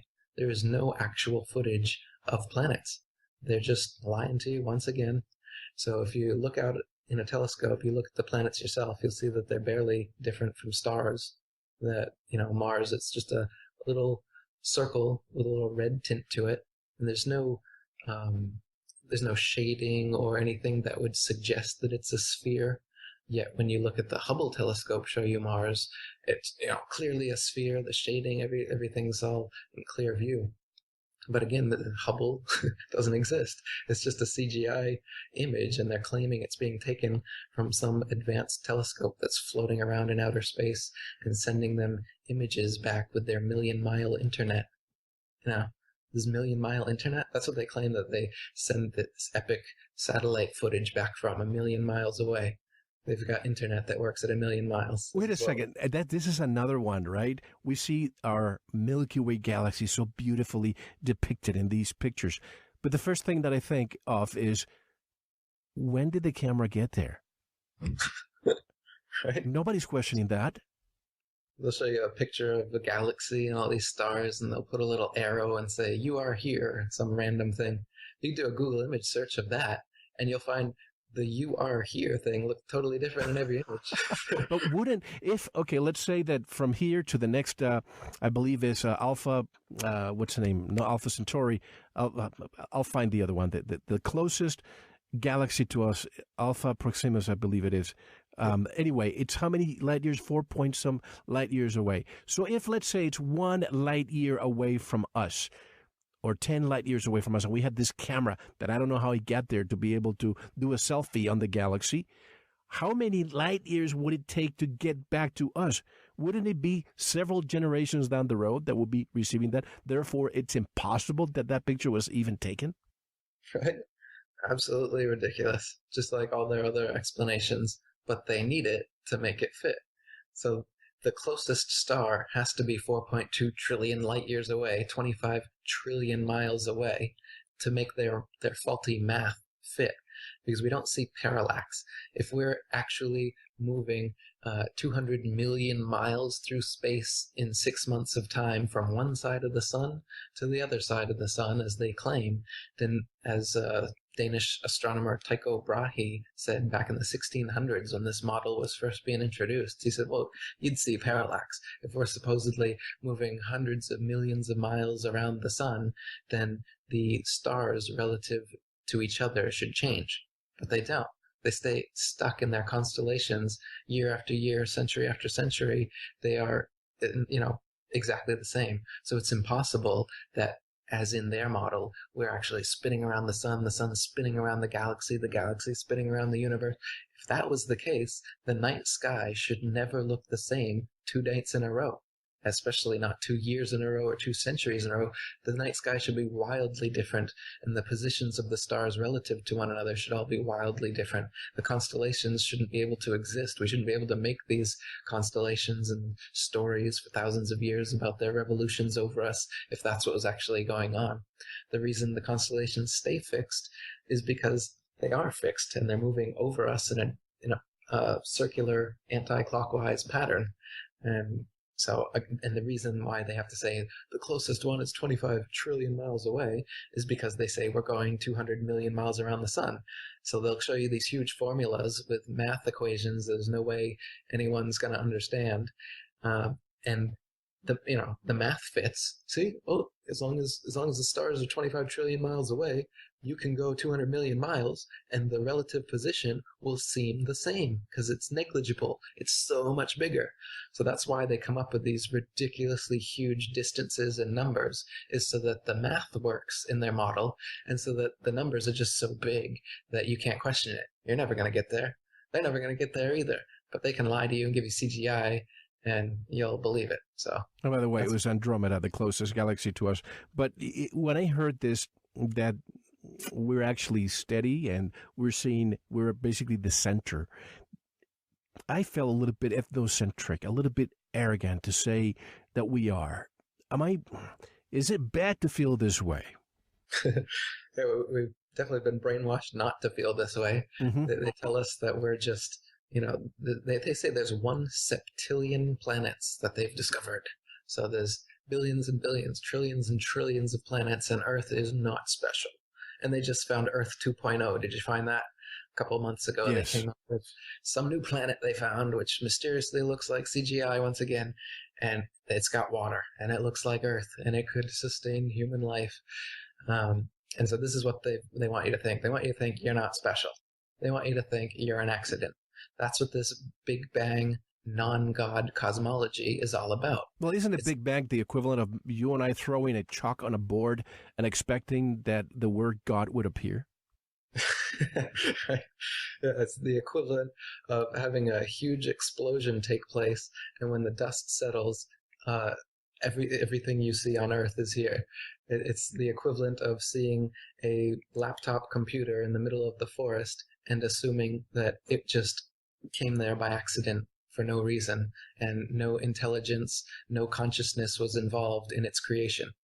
That's part of this big deception. That's what they want you to think.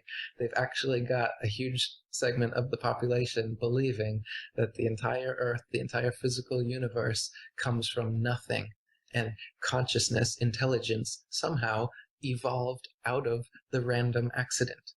So obviously, we're living in an intelligently designed place here.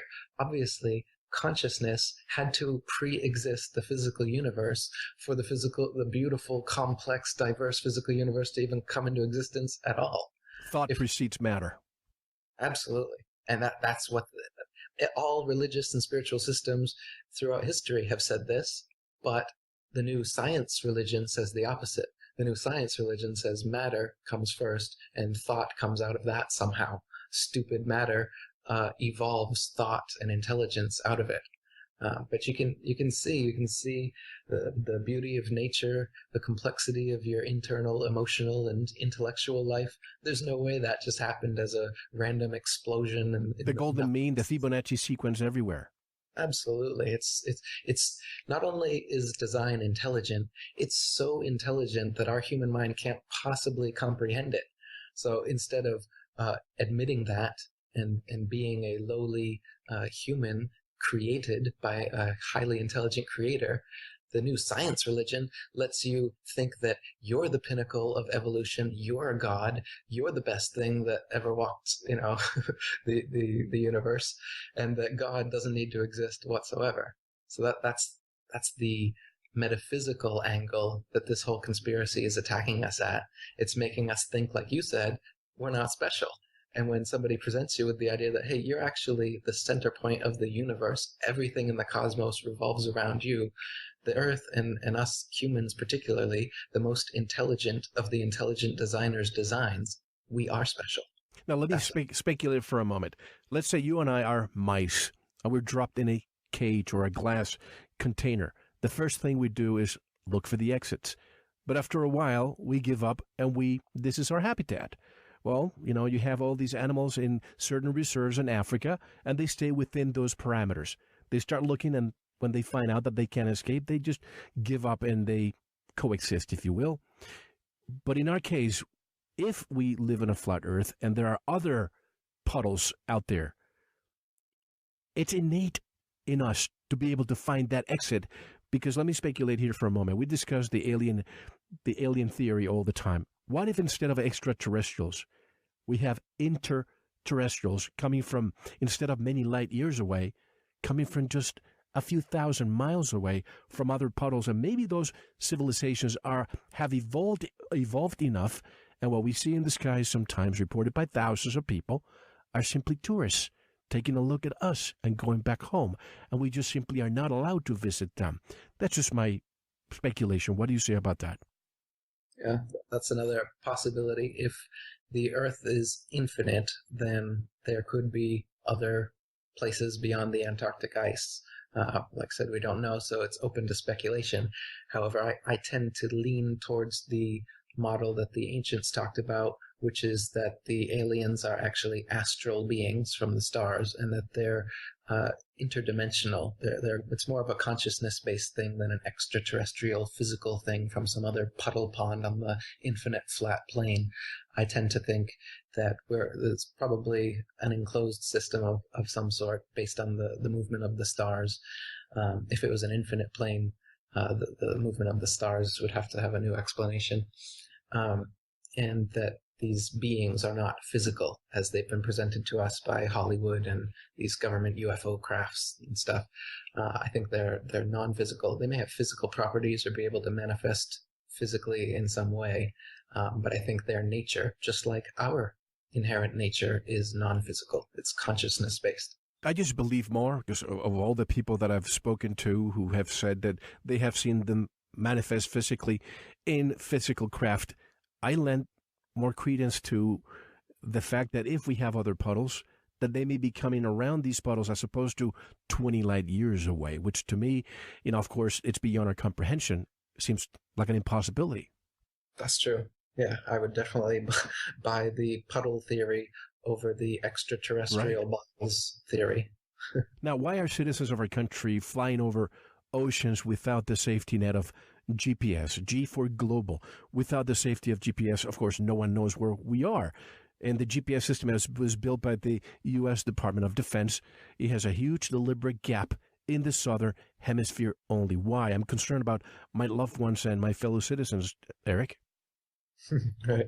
Now, why is it called GPS and not EPS, Earth positioning? Mm-hmm. Just another subtle indoctrination into the globe. What was your question? Why is there? No, that I'm concerned that if we are traveling via air in the southern hemisphere, GPS all of a sudden, boom, disappears, and we can't track the people. Yeah, some of the flights in the southern hemisphere, like when they go over the oceans, for some reason, the GPS just shuts off. That's right. This could be because there are no satellites and it's just ground-based. So there's certain places in the southern oceans that don't have towers that can reach them. That's one possibility. The other possibility is that they just don't want this to be exposed. And if you see how long it takes flights to traverse the southern hemisphere and the paths that they're taking, where they're actually coming up into the northern hemisphere and then back down to the southern hemisphere, because what they're really doing is just taking a straight shot across the flat Earth instead of going, around the ball as they claim they're doing. This is another reason. So it could be because they're having technological problems making the thing go all the way over the flat Earth, or it could be because they just don't want the deception to be exposed. So as a result, like you said, they're putting your loved ones in danger so that their conspiracy doesn't become in danger. Here's another thought to ponder. We know that governments really don't rule. The corporation rules. Let's pick the number one industry in the world, oil. Let's pick one, Exxon, Mobil, whatever.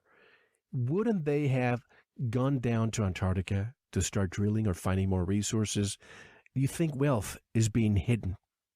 Right. Yeah. There's obviously more land down there than we've been told, so there's more land being hidden. If Admiral Byrd is to believe, it's a gold mine down there of natural resources that corporations would certainly want to go down and invest in. But we've got these Arctic and Antarctic treaties that have been signed so that they're not allowed to do so. But that begs the question, then why have these things been signed and why aren't they going down there anyway and just saying, screw the treaty? There's got to be something big there. I mean, like you said, that it's patrolled. There's military vessels that won't let you go.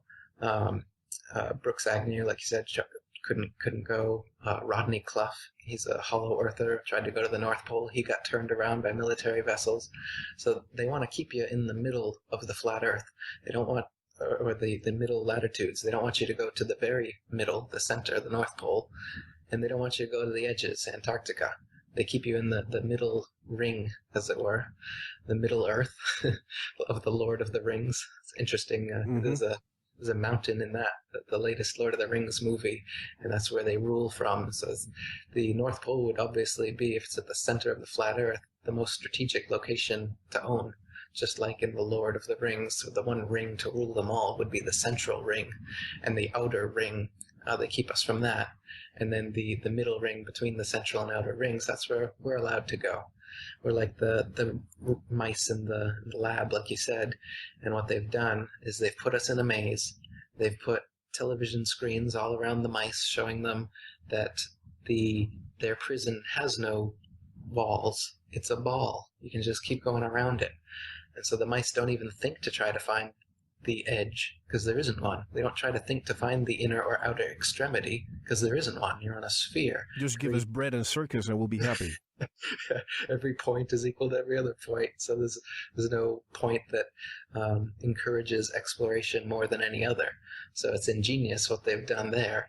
And then if any intrepid free thinkers get beyond their propaganda and actually try to traverse into the inner or outer rings, they've got those guarded by a heavy hand.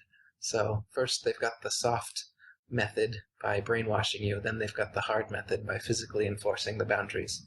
So they don't have to physically enforce the boundaries from 99.9% of the population because they're totally hypnotized by the model they've been presented with. Because they know that if we find out, we know that if you tell a lie once, all your truths become questionable.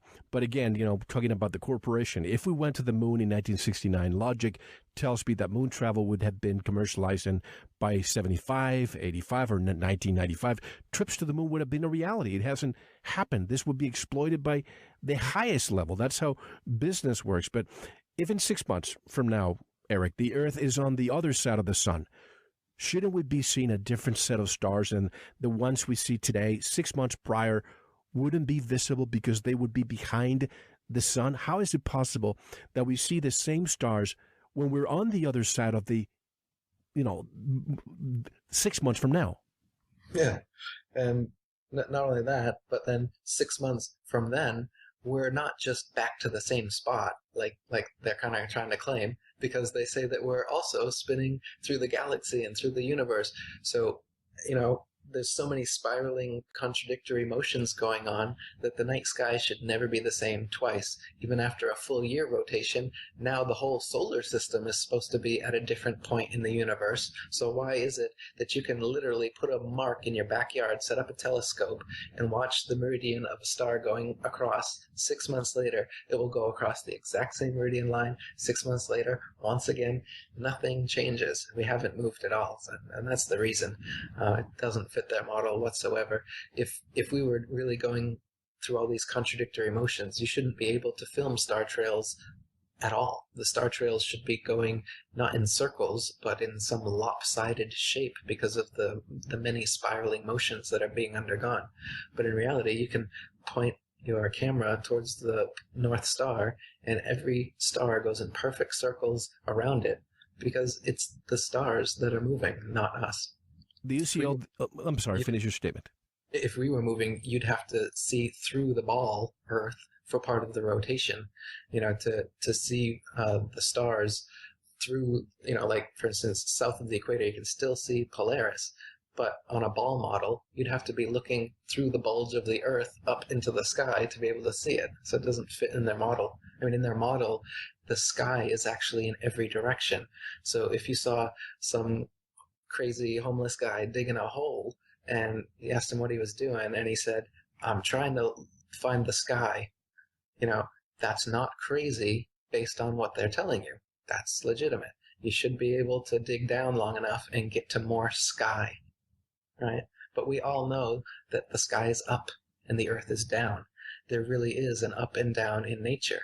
They're trying to claim that everything's relative. We're on a ball, so there is no up, really, and that the sky is both up and down and side to side. It's everywhere. And,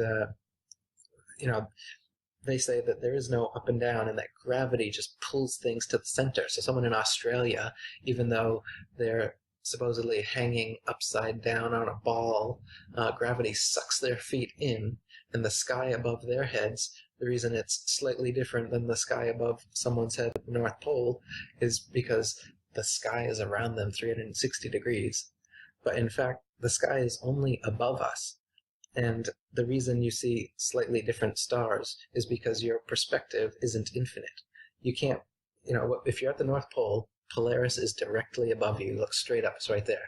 Now you go southwards from there, and you look behind you, and you'll notice Polaris is slowly going down on the horizon. Just like anything that goes away based on perspective, starts when it's right over you and tends towards the horizon until it gets beyond your view, and then it's disappeared. But that doesn't mean that it's now like in some other area of the 360-degree space. It's still above you in the sky. It's just gone beyond your perspective. Same with the sun. People say, but I see the sun set and it looks like it's just going down under the horizon. How do you explain that? Again, it's perspective. The sun is not going down under the horizon. You can see when the sun is setting, oftentimes clouds high above the sun are being lit from above, and you can see shadows from above, yet the sun is below the cloud. Why is that? Because the sun's not below the cloud, of course. The sun is above the cloud, but it's retreated so far off into the distance that just like lamps on a street, they get smaller and smaller as they go away from you. They tend towards the horizon. They're not actually getting shorter. They're just seeming that way. And the sun is not actually setting and going below the horizon. It just seems that way as it gets further and further away from you. And what about when you see a cloud and you see the rays coming from that cloud only, but none of the others? And we're allegedly 92.7 million miles away from the sun. Shouldn't the entire sky be showing the clouds showing the rays? That's right. So if the sun is 93 million miles away, then all the rays of sunlight should be hitting the Earth at exactly the same angle. Yet you can see, like you said, rays coming from a cloud dispersing in like 60-degree patterns and showing that the light source must be very close, just above the clouds. And their explanation for this, they call them crepuscular rays. They say, oh, well, it's this phenomenon where the light hits the cloud and somehow it disperses and makes it look like it's coming from a center point right above the clouds, but it's actually 93 million miles away. Trust us, trust us. Absolutely. And folks, if you don't want to entertain the flat Earth, note how I don't say believe. I say entertain, but at least question that if Antarctica is just barren land, just ice as far as the eye can see, why are there so many international laws preventing you from crossing? I mean, honestly, if it was just pure ice, we probably would be dead if that's what really is there. But if it was me, I would say, Mel, Eric, have at it.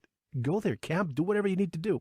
But I wish, Eric, with all these GoFundMe campaigns that you see on Facebook on a daily basis, if we put everybody together, do you think that we could create an independent institution that allowed scientific research by independent researchers in Antarctica? Absolutely. As this deception spreads, people are going to create these kind of organizations. People are going to do experiments. People are going to send balloons with cameras. People are going to fly there. People are going to sail there. Absolutely, it's going to happen. As this gets out, this is the truth, and it is getting out exponentially right now. The flat Earth is going crazy. If you haven't heard about it, I don't know where you've been. So in time, this is definitely going to happen. At the moment, it's still such a ridiculed idea that no, at the moment I don't see such a thing happening. But in the very near future, absolutely. And once you go flat, there's no going back. Once you've seen the evidence, once you know that the Earth is flat, like you said, people believe they're on a spinning ball. I don't believe I'm on a flat, motionless plane. I'm aware that I'm on a flat, motionless plane. I've seen the evidence. I've debunked all the supposed proofs I was taught in school that I'm on a spinning ball. So it's not a belief-based thing. It's an evidence-based thing. They claim that they're doing science with a capital S at NASA, but they're really doing capital P pseudo-science and indoctrinating you into a bunch of excuses like crepuscular rays to tell you why the sun is clearly just above the clouds and not 93 million miles away. They tell you the Earth's leaning back 23.5 degrees to explain why you can see Polaris. They say it's pear-shaped to explain the southern anomalies. They'll give you excuse after excuse. As long as you're willing to listen to these liars, they'll keep lying to you, just like any liar. They're not going to... And their science has become dogmatic, almost like religion. But don't you think that the goal should be to get there? We can talk about a dome, a firmament, all we want, but I think the first thing is to go beyond Antarctica first in an expedition in order to prove this, don't you think? And the North Pole. Like I said, they're keeping us from both of these areas. They don't want us to go to the North Pole. They don't want us to traverse as far south as we can. So they want to keep us in the middle. Don't go too far north. Don't go too far south. So I would say, do it. When your parents say what not to do, what do you want to do even more? When someone tells you you can't do something, what do you want to do even more? So as people figure this out, I hope that exploring, adventurous spirit does come out in humanity, and we decide to see this for ourselves. Because yes, once we have some video proof of some of this, it'll come out much quicker than with these, experimental proofs. We have to take some time to look into the experiments, the Ares failure and the different scientific experiments that have proven that the Earth is geocentric. Once we have video proof, say, of a dome, or of a magnetic mountain at the North Pole, or of Rahu eclipsing the sun, or of any of these natural phenomena that go against their mythological spinning ball explanation, it's dying. The model's dying. The more proofs we get, the quicker it dies. I mentioned Dr. Judy Wood at the beginning of the interview. She has a doctorate in interferometry, and I know you discussed the Michelson and Morley experiment, the Michelson interferometer. So I wonder what Dr. Judy Wood would say about this. Can you just quickly summarize what that experiment was about? Right. Yeah, you mentioned Judy. I like Judy Wood's work as well. She's much like myself in that she's into the physical evidence. Some researchers, quote unquote, will take the testimony of Freemason Admiral Byrd and they'll create a whole, flat Earth series based on this testimony and a whole website claiming that we found a dome because Admiral Byrd apparently did. Actually, Admiral Byrd didn't even say so. It's all his speculation. You might know which flat earther I'm talking about. Mm-hmm. So to me, I'm more into physical evidence like Judy Wood is. And that's why people are against her, just like people in the flat earth community are against me. Because the shills, the controlled opposition that's in the 9/11 movement, they don't want you to look into physical evidence and the kind of things that Judy Wood's talking about. So you know the story. Absolutely. Just like the controlled opposition in the flat earth movement, they don't want you to talk to me. The best way to control the opposition is to lead it ourselves, Lenin. And they've been doing it. Exactly. They have the Flat Earth Society all set up with their controlled opposition, fake explanations for everything that turns people off from the Flat Earth because they give incorrect explanations for things. They have people like Mark Sargent, who I was just talking about, who come in to obfuscate and muddy the waters and throw in hologram moons and other nonsense to make the Flat Earth subject seem crazy to neophytes. And they won't talk about certain issues like the Holocaust or the Jews or Freemasons, and they try to pin it just on NASA. It's only NASA. Don't look behind NASA at the fact that it was all Freemasons who started NASA and started the whole ball earth deception.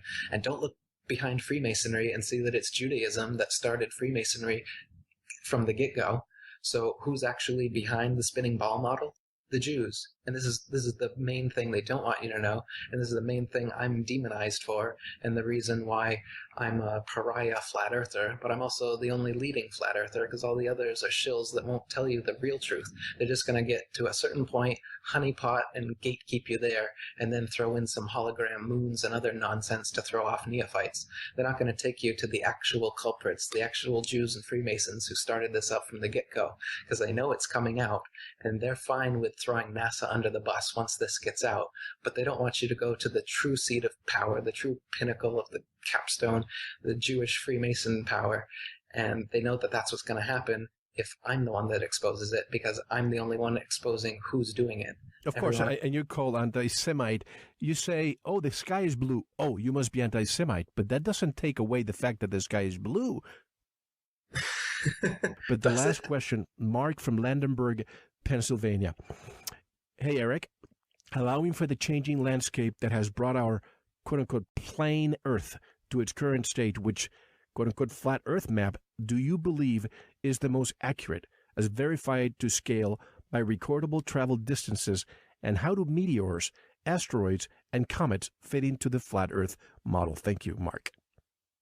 Yeah, well, like we said earlier, I'm not sure any of the maps are totally accurate, though I would say the Gleason's map is probably one of the best ones to look into. And meteors, asteroids, comets, shooting stars, so many names for apparently the same thing, that they're still a mystery to me. And, what stars are exactly is a mystery to me. What stars which shoot across the sky with a little tail across them and then burn up, what those are, that's a mystery. When they come down to Earth and they make a big fireball and then disappear, what is that? And then sometimes they have big craters on Earth which they claim are meteor impacts, but then there's no debris, there's no meteor rocks or anything left whatsoever. And there's actually gas pockets which have formed these same kind of things from under the Earth. So the mainstream explanation for what meteorites are is that there are these rocks floating in space that sometimes will come to the Earth and burn up, or sometimes impact onto the surface. But I'm not seeing this happen. We've never recorded an actual explosion of a rock hitting the Earth. They've only showed us pictures of the aftermath, which looks, like I said, could be a geothermal gas pocket. If you look that up on Wikipedia, they look exactly like the meteorite impacts. So I don't know how they can claim to tell the difference between these. And then with the lights in the sky shooting across the sky, this is a mystery to me. I mean, stars, they twinkle, they change color, green, blue, purple, red, and they're twinkling, like the song says, "Twinkle, twinkle, little star, how I wonder what you are." Well, I wonder because I'm legitimate. NASA doesn't wonder. They just give you bullshit explanations, and they'll tell you, well, the stars are distant suns trillions of miles away with their own planets and solar systems around them. So they give you an explanation, and you can hold on to that. But does it stand up to scrutiny? No. It's not a sun. I can see it changing color off my balcony, every night. How could it possibly be that? Why are they all the same size if they're distant suns of different sizes at varying trillions of miles? Why do they all look like little dots of light? They're giving us fake explanations so that we feel good, like we know the universe. We know what stars are. We know what meteors are. We have a map. We know what the Earth looks like. But then someone like me comes along and says, well, I'm not exactly sure of the correct map. I don't really know what stars are. I don't know where the edge of the flat Earth is. Oh, it's starting to sound dubious. This guy acts like he knows answers, but now he doesn't have answers like NASA does. NASA gives us all these concrete answers. This is it. People want to have answers for stuff that we can't know. And if somebody's willing to give them to you with a straight face and a nice logo and, a uniform, and they say it, repeat it long enough and often enough, people will believe that instead of believing in a mystery, instead of waiting for physical evidence, instead of opening their minds and allowing it to be what it will be. They just close their minds off to the nearest liar that tells them they have all the answers. And NASA is, you can look at the charter. This is not a lie. This is not speculation. It is a branch of the Department of Defense. And if they see anything that the population should not see, that's why they have to always send information to the Department of Defense first. But I have to say this before we end. Folks, you will never arrive at truth by accepting what other people tell you. You will only arrive at it by questioning everything you were ever told. Don't take anything as truth until you verify for yourself.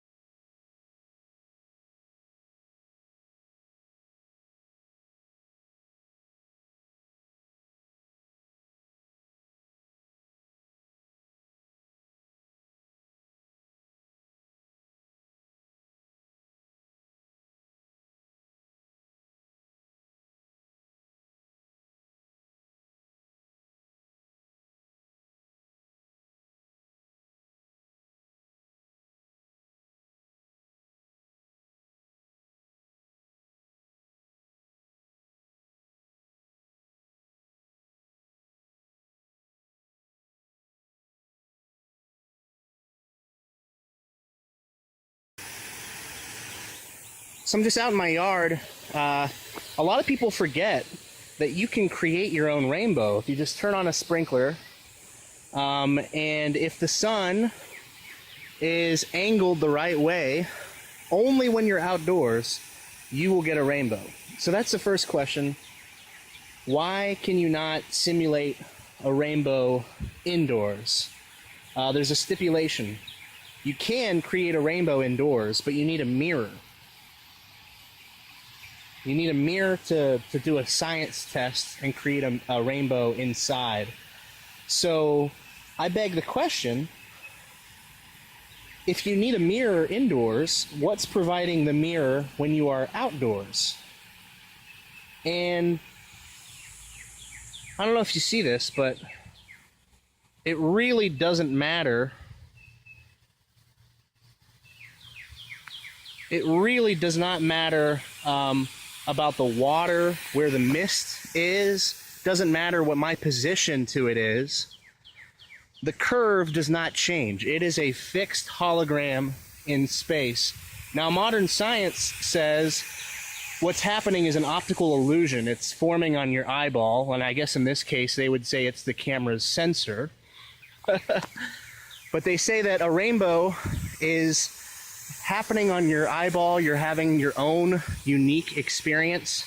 When you see a rainbow, the person standing next to you won't have the same experience. That's what they claim, because they say each water droplet is creating a prism that is taking the white light and separating it out into all the different colors. I don't think that makes any sense, guys. I think what's actually happening is that each water droplet of this 3D field, each water droplet is acting as its own lens. And so this lens is going to be slightly different from this lens, not that each water droplet is projecting its own rainbow. That's totally absurd.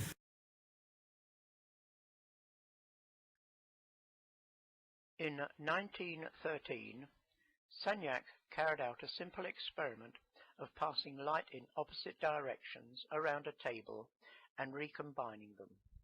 This produced interference fringes. He then rotated the whole table at 2 revolutions per second and found that the fringes changed. This result has very significant implications in science. It works as follows. A beam of light leaves the light source at the bottom left-hand corner and is split into 2 different beams, which we have colored red and blue just to distinguish them. They travel round the circuit in opposite directions until they eventually reach the splitter, which also recombines them. There, they then go on to the photographic plate, where they have interference fringes. In this simplified version, we see that the beam is split into 2, the red and the blue again, and they go round the circuit and are recombined at the splitter and recombining prism, so that they again produce the fringes on the photographic plate. Now let us rotate the table. Before we do so, there is the very important subject of the effect of the ether. The Michelson-Morley experiment failed to detect the 30 kilometers per second motion of the Earth through the ether. So as to overcome this problem, Einstein simply abolished the ether in his relativity theory. The very significant result of the Sagnac experiment was that it proved that the ether existed. Let us see how it did this. It is a fundamental feature of relativity that it claims that as there is no ether, light travels away from a source at the same speed relative to the source, whether the source is moving or not. Thus, whether the table is turning or not, the fringe patterns should stay the same. But if the ether exists, once the light has left the source, the speed of the light is controlled by the ether, independent of the speed of the table, mirrors, etc., as we see here. So let us see what happens when we rotate the table. Here, the light is split, and the red and blue lights go in opposite directions. But notice that the left-hand mirror has moved around in such a direction that the distance the red light has to travel is further. Now in relativity, the same time should be taken because the splitter is also moving and the distance between them is the same. But now imagine that the ether exists and the speed of the light is controlled by the stationary ether. Imagine the ether like a thick treacle that limits how fast the light can travel, independent of the motion of the light source, the splitter, or the mirrors. The result is that the red light takes longer to reach the left-hand mirror. Similarly, the right-hand mirror is coming towards the blue light, so it reaches the mirror quicker. After they change ends, the red light again takes longer to reach the recombiner, whilst the blue light gets there quicker again. So they reach the photographic plate with a delay between them, and this changes the fringe pattern. In fact, Sagnac, using the speed of the rotation of the table, calculated how much the fringes should change, and found that they did change by just that amount. The crucial feature of this experiment is that it demonstrates that the ether does exist, which demolishes relativity. How does the scientific establishment deal with this result? By muddying the waters with scientific gobbledygook. Wikipedia says, in the above discussion, the rotation mentioned is a rotation with respect to an inertial reference frame. Since this experiment does not involve a relativistic velocity, the same wording is valid both in the context of classical electrodynamics and special relativity. How on earth can it be valid in both theories? It clearly proves that the ether exists because the speed of the light is controlled by the ether, independent of the rotating table and mirrors. This Sagnac effect is used by airlines for their compass directions. As the plane turns, the change in the fringes are translated into a change in the direction of the plane that then registers on the cockpit compass. In addition, I have received comments from 2 scientists complaining that they were never taught about the Sagnac experiment. The first said, after 35 years as a professional physicist with a thesis in relativity, I only learned of Sagnac's experiment last year. Another correspondent complained that his professors never mentioned these important experiments.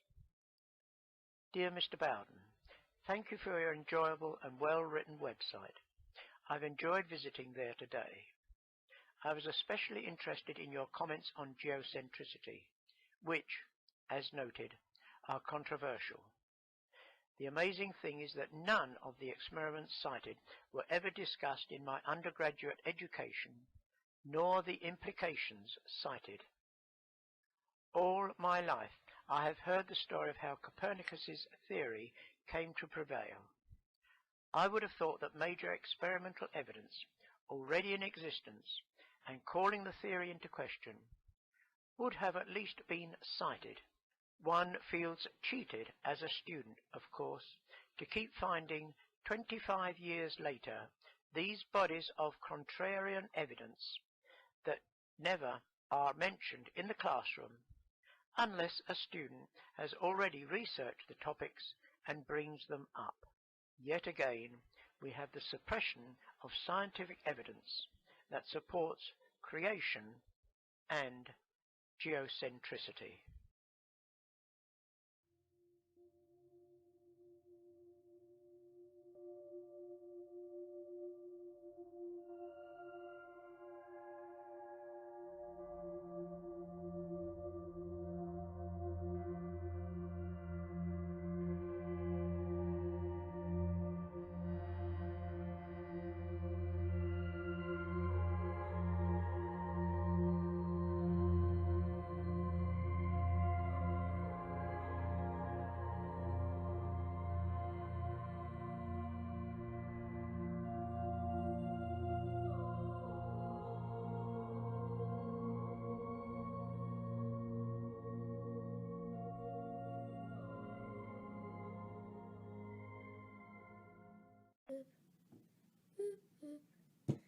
Yeah, it's so cool. It's like an electricity ball. You can touch it. I wonder what happens if you break the glass. The electricity will go everywhere. Well, I won't do that. Don't forget to like, comment, and subscribe. See you in my next video.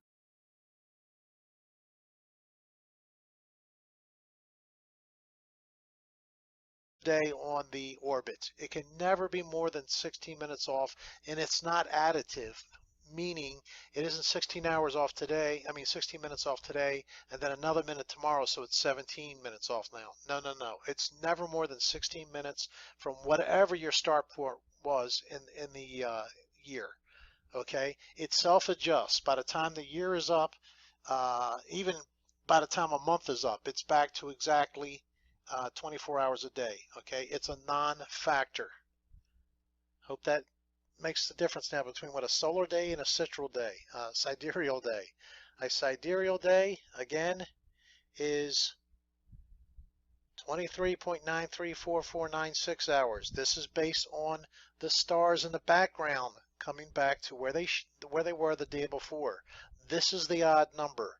This is what changes as you go through time. And we're going to show that that is necessary, and you'll see how it makes sense.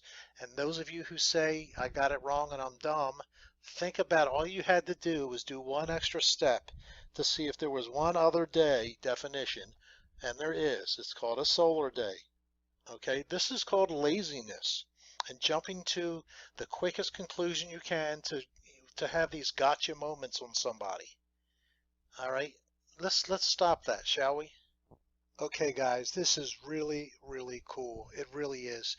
This is how you can show anyone, you can guarantee them, you can prove that we do not orbit the sun. There is no way around this. Okay? What I have done here is I have drawn what's called a meridian line on this Earth here. Okay? Now the dot in the middle, we're going to act like we are the sun. We're looking straight down at the Earth. Okay? We're the sun looking out at the Earth. Okay, when this meridian line is right in the middle, see that just represented by the white dot there, it is 12 noon. Okay, now in one 24-hour period, the Earth rotates 360 degrees. All right, now in case you don't know, on the compass, all right, 0 degrees and 360 is the same thing. There's 360 degrees in a circle. So at 12 noon, we're going to say this is 0 degrees. Okay, it's 0 degrees to the sun. Correct? It's directly facing the sun. 6 hours later, this meridian line is right on the edge here. Okay, which would be 6 p.m. and let's just call it sunset. All right, now sunrise and sunset is going to vary throughout this time, and I know about the 23.5 degree tilt. These are non-factors, guys. We really don't care about sunlight, times of sunlight and darkness in this example. We don't care, and you will see that. Okay, so 6 hours later, what has happened? The Earth has rotated 90 degrees, and that same dot is on the horizon over here. All right, 6 hours later, all right, it's midnight. The back side of this globe is now in total darkness, and we're going to put the shading in a little bit. All right, it is now 180 degrees turn from this point. All right, 0 degrees, 90, 180. That line is on the other side. All right, 6 hours later, it's now 6 a.m. sunrise. All right, that meridian line now appears again. It's on the horizon. Okay, and it is now 270 degrees rotated. And then at 12 p.m. we come back to the start point. Okay, it has rotated 360 degrees. It has completed one day, one 24-hour period. It comes exactly back to facing the sun again. No variation. It's not like a sidereal day. A sidereal day will understand that in a minute. All right, hopefully this makes sense, and I'm trying to do this so you can always go back and watch it again, so if you missed it the first time, you can get it again. All right, I'm going to zoom in here for just a moment. I'm building up the model for us to look at. This dark side over here, it just represents the side that is not facing the sun. All right, like I said, we're not too worried about the little variations it's going to have through the year or the tilt or whatever. We're not concerned about that. It doesn't matter. What matters is when the same side of the Earth faces the sun again. We have the sun in the middle. This line represents the orbit around the sun. Yes, it's slightly elliptical. It's a slight ellipse. All right. But that doesn't matter either, and we will see that. All right. And I showed arrows. Believe it or not, some people, they do not see that the sun comes out all sides. It does. Even the arrows up here I didn't put in. Hopefully you understand that if the sun is in the center, everything around it is lit up. Okay, so we have the Earth on one specific day here.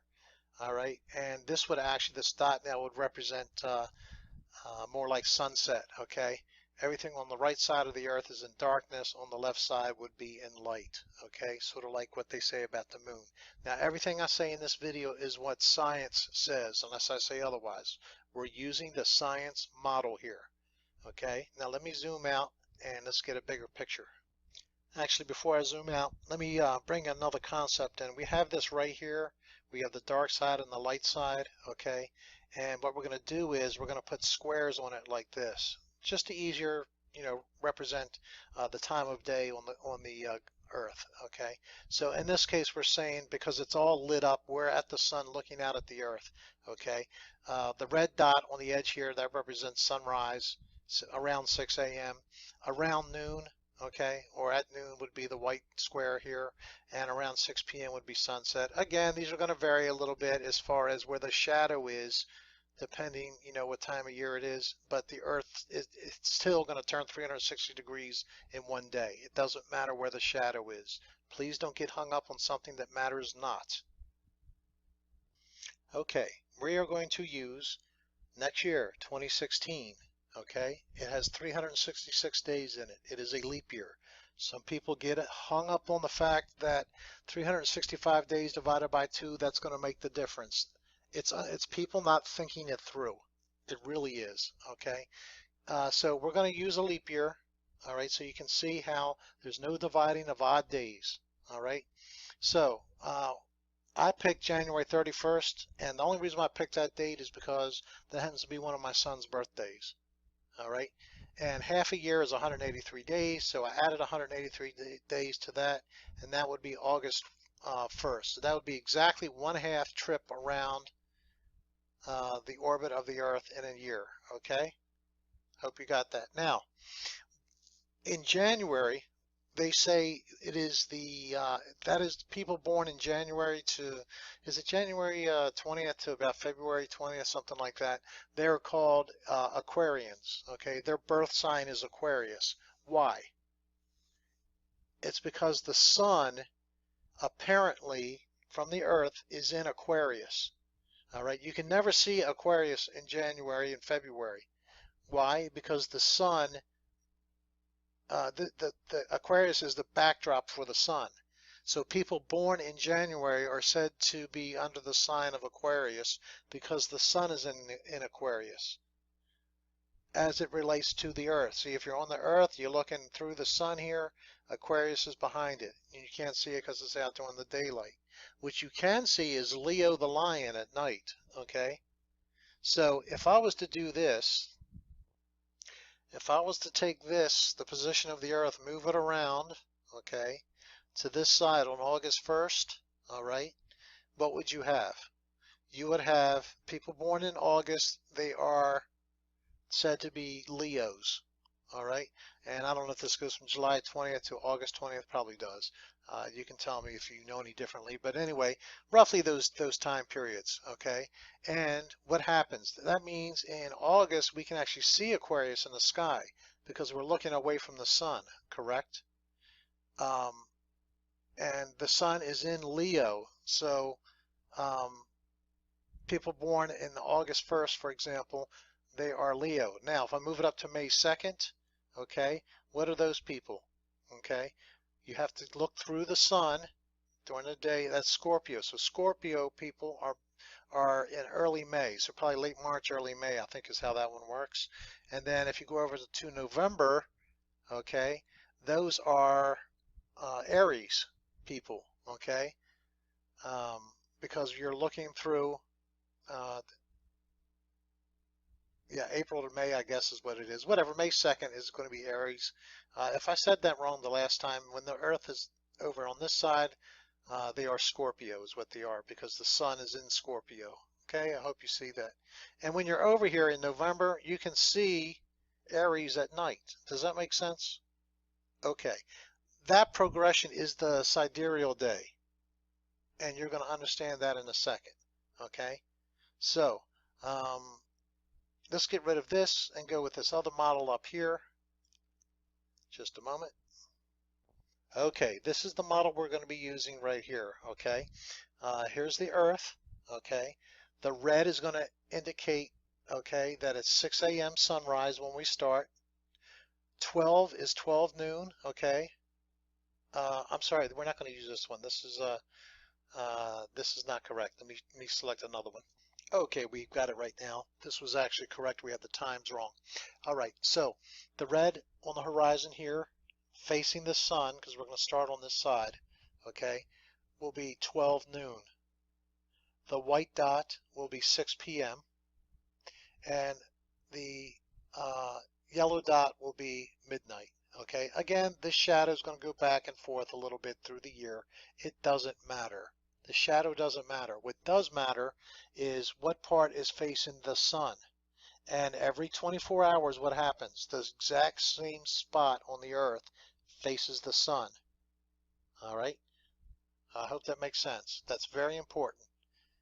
The exact same spot on the Earth every 24 hours exactly faces the sun because the Earth rotates 360 degrees on its axis, tilted or not.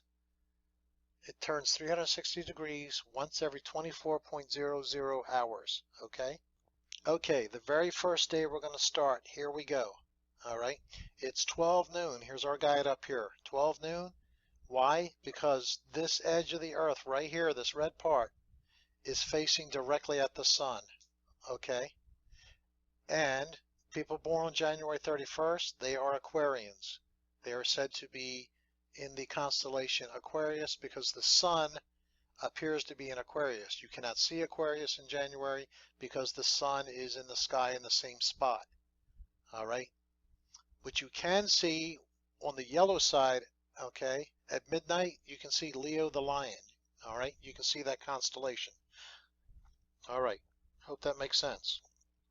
So what we're going to do is we are going to progress around. We know every 24 hours there's a 360 degree turn on the Earth. Okay, exactly. All right, so day 1, day 2, 3, 4, 5, 6, 7, 8, 9, 10, 11, 12, 13, 14, 15. 15 days have gone by, okay? We are still, every 24 hours, what happens? We come back to the exact same spot. Where do we start? We started with the white spot directly facing us from our vantage point. It's still directly facing us from our vantage point. All right. We go about 90 days around and we already have a major issue. Okay. Again, every day that we pass, the sun turns exactly 360 degrees on its axis. It faces the exact same spot. All right. It's facing us, but look, the red part is no longer facing the sun. Okay. Let's keep going. We go all the way around, exactly halfway point, the exact halfway point, 183 days later. Okay. Do you see the problem? Okay. Do you see the problem there? The problem is it is now midnight. Okay. The yellow position, okay, facing away from the sun, that was the midnight position. It is now facing see how it's backwards? Like the light part of the Earth is reversed. It should be the dark part. Okay. So there's the problem with the solar day. This proves we do not go around the sun. However, with the sidereal day, it's perfect with that because why? Because in August, people are called they are said to be under the sign of Leo the Lion, right? You look at the sun, There's Leo the lion. The sidereal day worked correctly, all right? But the solar day did not, okay? So let's take that off. Let's do it again, one more time, okay? We start here every single day, all right? Remember on the sidereal day, every day these areas here, some star in the sky would rotate about 1 degree, all right? Which makes sense. 183 days later, you're about 183 degrees different in the sky than you were over here, all right? Let me see if I can get this to actually do what I want it to do. Hold on just a second. Okay, what I did was I just flipped this, all right? Because the lit part is over here, all right? And the dark part is over here, all right? And unfortunately, the whole thing is wrong, okay? Let me go back to the way it was.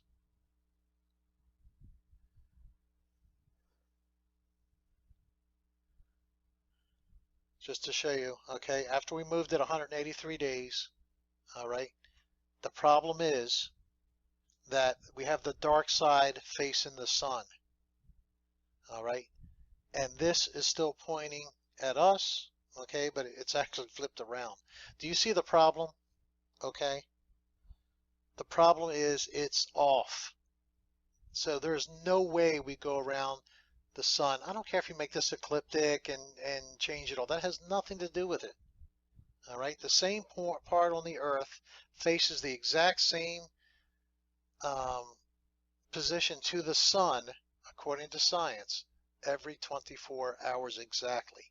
And every 24 hours we go roughly 1 degree. It's not quite, so it's slightly less than 1 degree up every time. So when you get about 90 days, you're up here. 180 days, you're here. 183, you're here. All right. And when you get down to 270, okay, you're actually, all right, starting to come back in to where it should be, but you're off through the whole year. You're really off here, okay?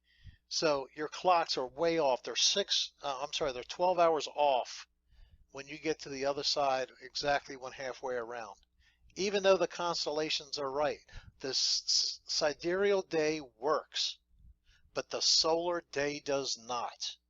And the solar day is exact, 24.00 hours, okay? The Earth has to face the exact same position again every 24 hours, all right? There is the problem. Folks, we do not go around the sun, okay? Now, how can we solve this problem? We can solve this problem very easily, all right? Forget about the sun. I'm just going to put the Earth here for a second. We'll put the sun in a different spot later. Let me make this a little bit larger so we're not thinking we're looking at the sun, okay? There's the Earth, okay? What if every 23.998, whatever it is on the sidereal day, these rotate around, okay? So let's take Leo the lion here. I'll just take a little piece of him, okay? So he's not at a scale, okay? We start him, okay? And he rotates around, okay? The ether, the stars are in the ether, so is the sun. It rotates around, okay, every 23.99 whatever hours, okay? If that's the case, all right, we don't have the problem with the Earth facing the sun anymore, and we still have the correct days lining up for everybody's birthday and their signs in the constellation. I hope that makes sense, all right? And all you guys that said I was dumb or whatever, you didn't do the homework deep enough, okay? Americans in general, for the most part, I don't know about the rest of you, probably Britons too, but you tend to jump the gun. You find the first thing and then you have this, aha, gotcha moment. There we go. The ether moves around the Earth every 23.9344696 hours. Okay, put the Earth here, all right? And we've said, if you haven't seen the sun, how it goes around the Earth on the flat Earth model, you need to look that up. That's taken care of as well, all right? But if you make the Earth the center, okay, like the WMAP probes make the Earth the center, All right, it all works, and these move around us. Thanks, guys. I hope that made a lot of sense to everybody. To me, there's no way to disprove this. And if these are moving around every 23.9 days, hours, that makes total sense because they line up every single year. All right. Now, these right here, these aren't perfect either. All right. That's why every 4 years we need a leap year to get these back into position, not the sun, to get these exactly back to where they should be in the sky. Otherwise, they would start rotating on us. And even that isn't perfect. What has to be done is every 4 years we have a leap year, but if the 4 years is divided by 200, 400 equally. If 400 goes into the year equally, then you skip a leap year. So every 400 years, that 23.999 whatever is still off enough to, you have to even compensate every 400 years. But guys, the whole thing, the whole ether revolves around us. We are stationary here. It makes total sense then. Okay? Total sense. And then what you have is, instead of the Earth out here, you have the Earth rotating around us. Okay? That's what you have happening. The Earth is in the center stationary. The sun is actually in a smaller path here. I'd have to make the Earth much larger. And then these rotate around, and it works perfect. This model works perfect. This model, where we go around the way science says, does not work at all. It fails. And if it fails, it's wrong. The whole thing has to work or it's wrong. That should be self-evident to everyone. Thanks, guys. Really, seriously. I know this video will be out there for a long time, but as of right now, we are having the Lehman Brothers moment, and CNBC and the rest of you are lying to you by saying it's not a big deal. That's the same thing they said about Bear Stearns. It's the same thing they said about the housing crisis. It's the same thing they said about Lehman Brothers. This is a bigger deal than all of those combined, and I'll be talking about that. Take care, guys.